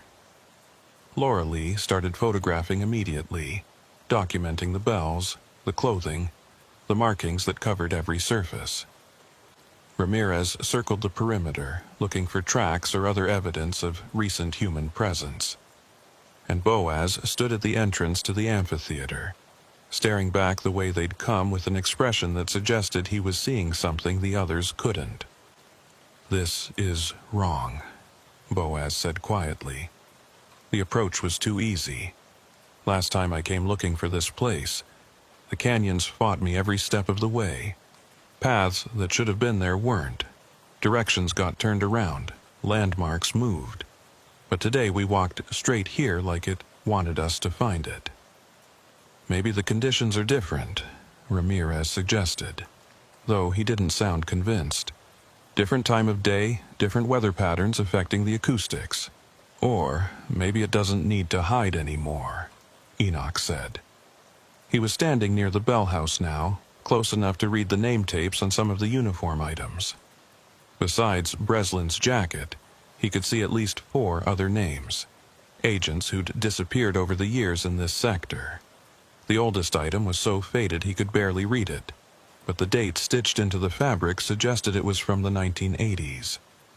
All these people. How many others are there that we don't know about? Laura had moved to examine the markings on the bell house walls, tracing the lines with her fingers without actually touching them. "These aren't random," she said. "They're organized, almost like a filing system. See how they're grouped? Each cluster seems to correspond to a different time period, a different set of incidents, and they all converge here at this central point." She indicated a spot on the main wall where the lines came together in a dense knot of symbols. "This is the anchor, the focal point for whatever's happening in these canyons." "Can you translate any of it?" Ramirez asked. "Some of it.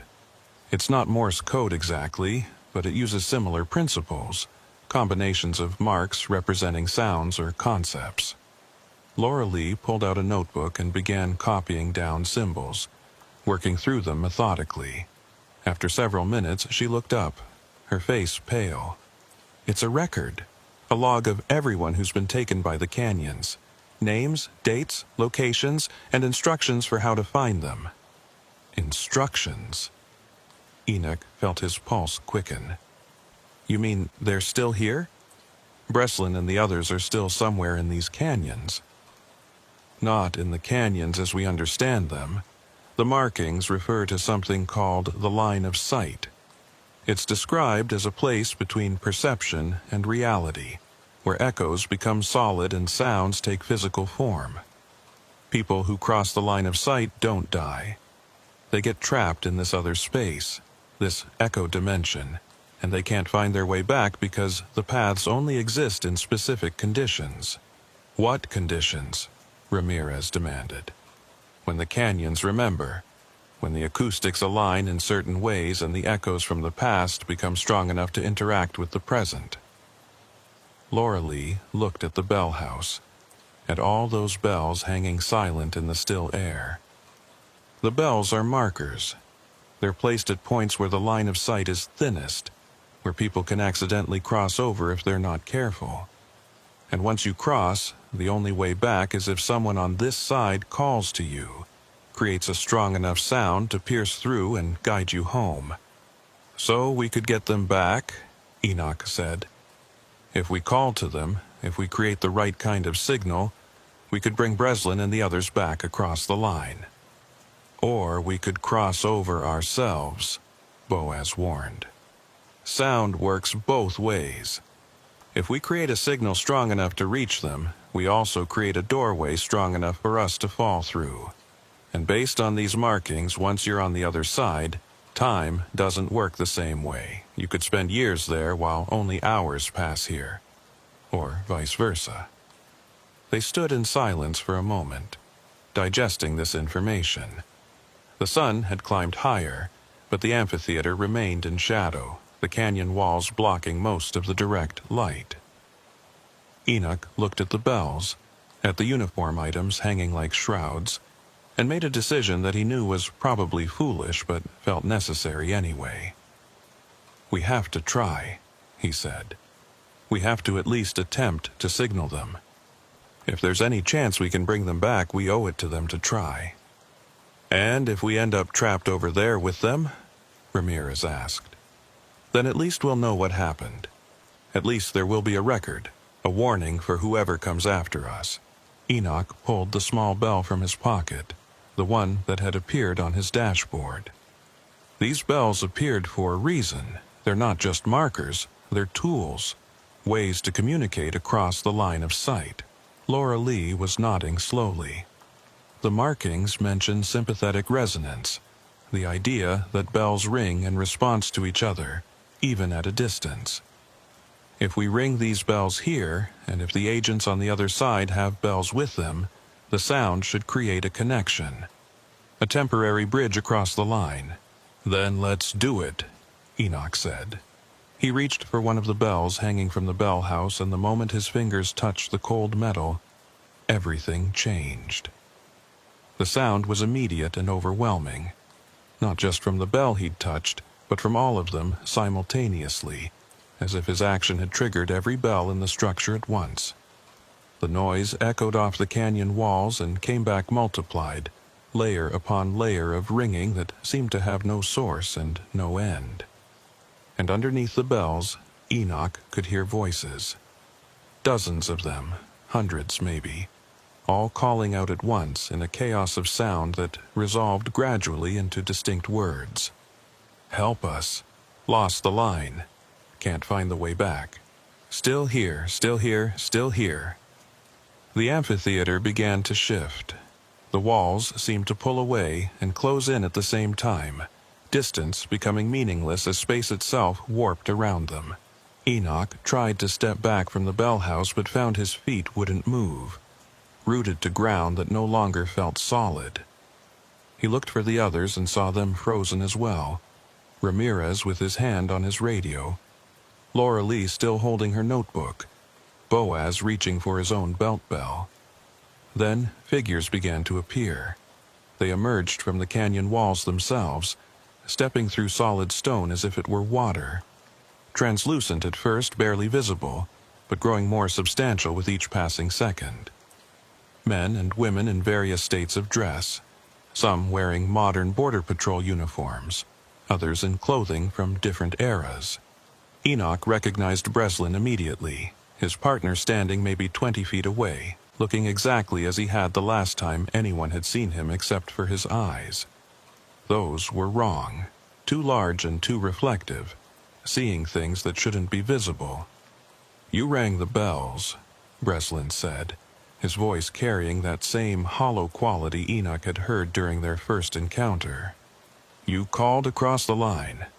Now you're halfway over yourself. Stuck between here and there, visible to both sides but belonging to neither." "We came to find you," Enoch managed to say, though speaking felt like pushing words through water. "To bring you back." "Back to where?" Breslin smiled, and the expression was sad and knowing. "I've been on the other side for 8 months, but in the echo dimension, I've walked for 8 years. I've seen things that exist only in reflected sound, talked to people who drowned in their own voices, learned to navigate paths that only appear when certain frequencies align. I'm not the same person I was, none of us are. We've become part of the canyons now, part of the ecosystem." More figures were appearing, filling the amphitheater until Enoch couldn't count them all. Some looked recent, maintaining mostly human features. Others had deteriorated, become more sound than substance, their forms wavering and shifting with every echo. And standing among them, Enoch saw his own silhouette from the photo, the shape that had been waiting at the bell house before he'd even arrived. It turned to look at him, and he realized it wasn't a prediction or a warning. It was a shadow, a potential future, showing him what he would become if he crossed the line completely. "The bells create doorways," Breslin continued, "but they don't discriminate. Ring them long enough, loud enough, and anyone nearby can cross over. You wanted to rescue us, but all you've done is open the path for yourselves. The canyons are hungry, always hungry, and you've just offered yourselves as food." The bells were still ringing, that endless cacophony that made it impossible to think clearly. Enoch tried to move again and found he could, but the ground beneath his feet felt wrong, too soft and too hard at the same time. He looked around for the others and saw them struggling with the same disorientation.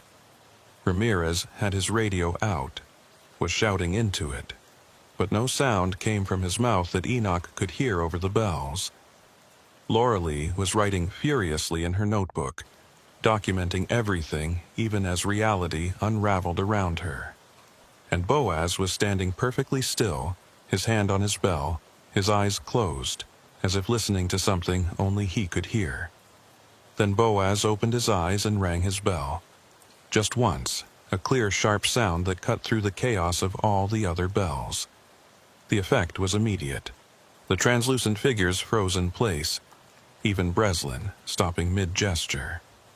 The overwhelming noise from the bell house diminished slightly, enough that Enoch could hear Boaz speaking. "Counter-resonance," Boaz said calmly. "Sound cancels sound if the frequencies align properly. I learned that the first time I was here, the thing that let me escape. You don't fight the echo dimension with silence.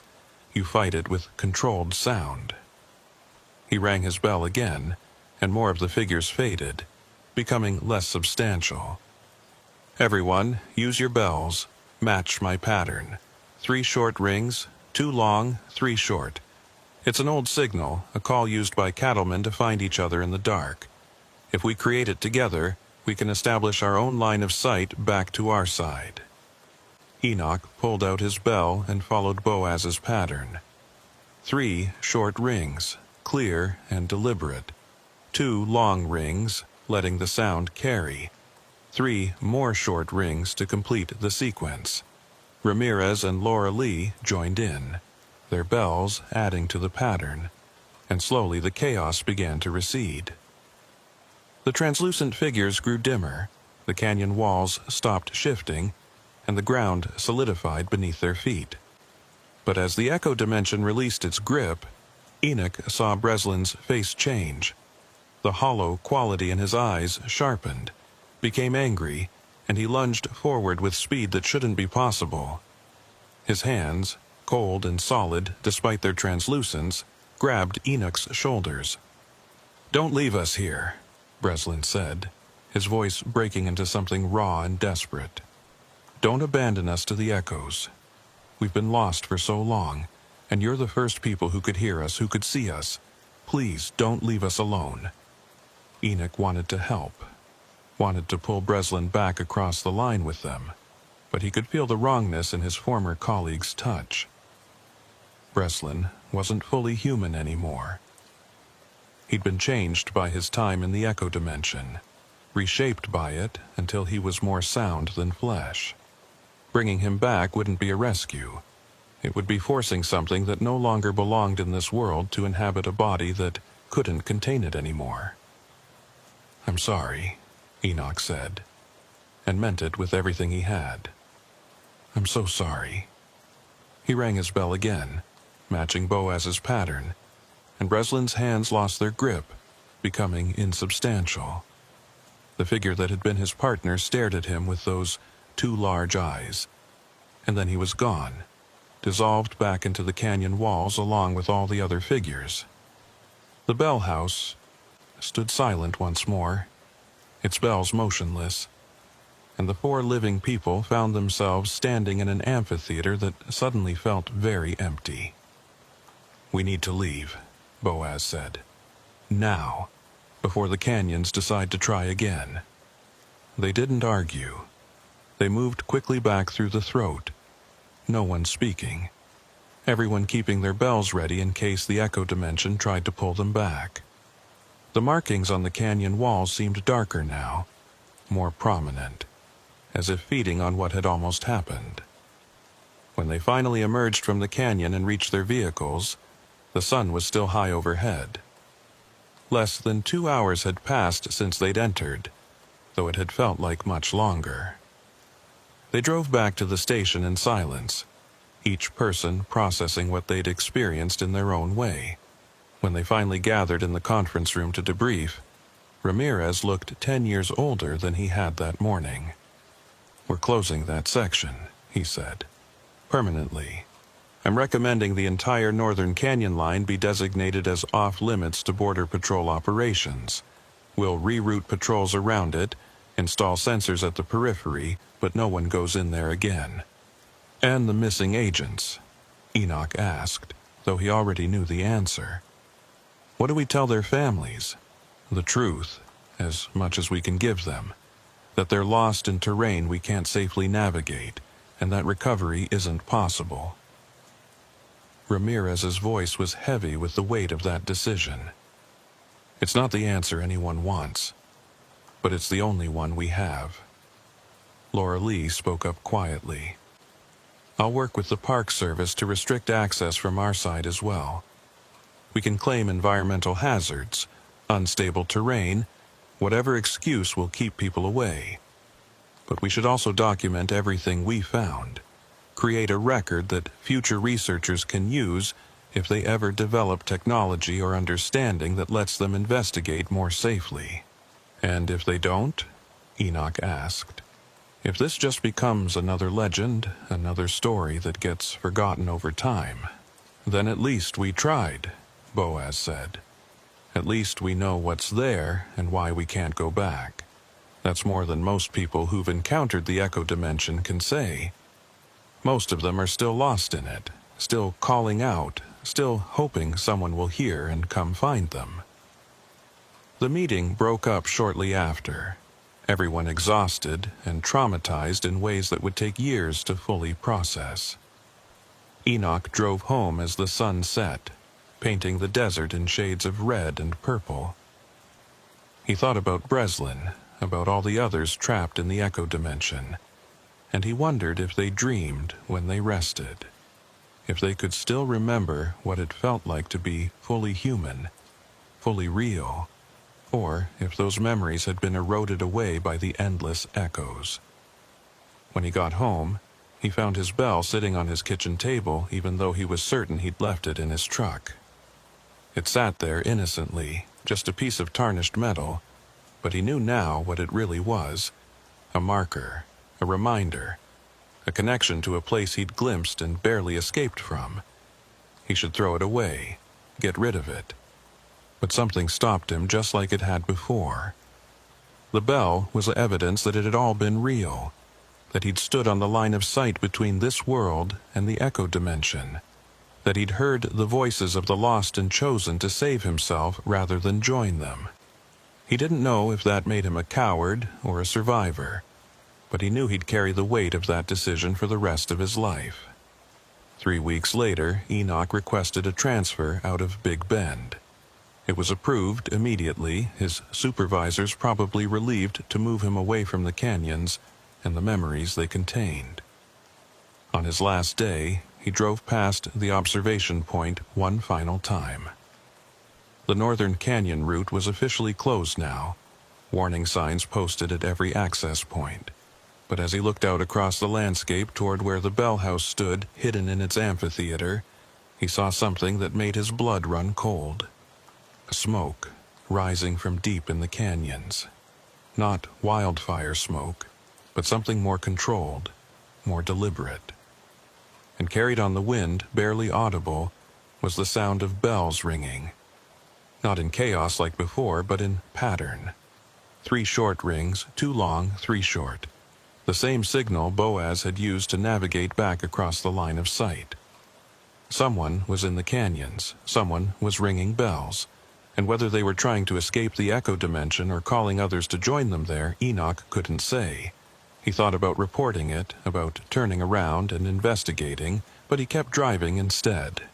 He'd made his escape, paid his price, and he wasn't going to risk crossing that line again. But sometimes, late at night when the desert was silent and still, he'd wake to the sound of bells. Not from outside his window this time, but from somewhere deeper, somewhere that existed in reflected sound and trapped echoes.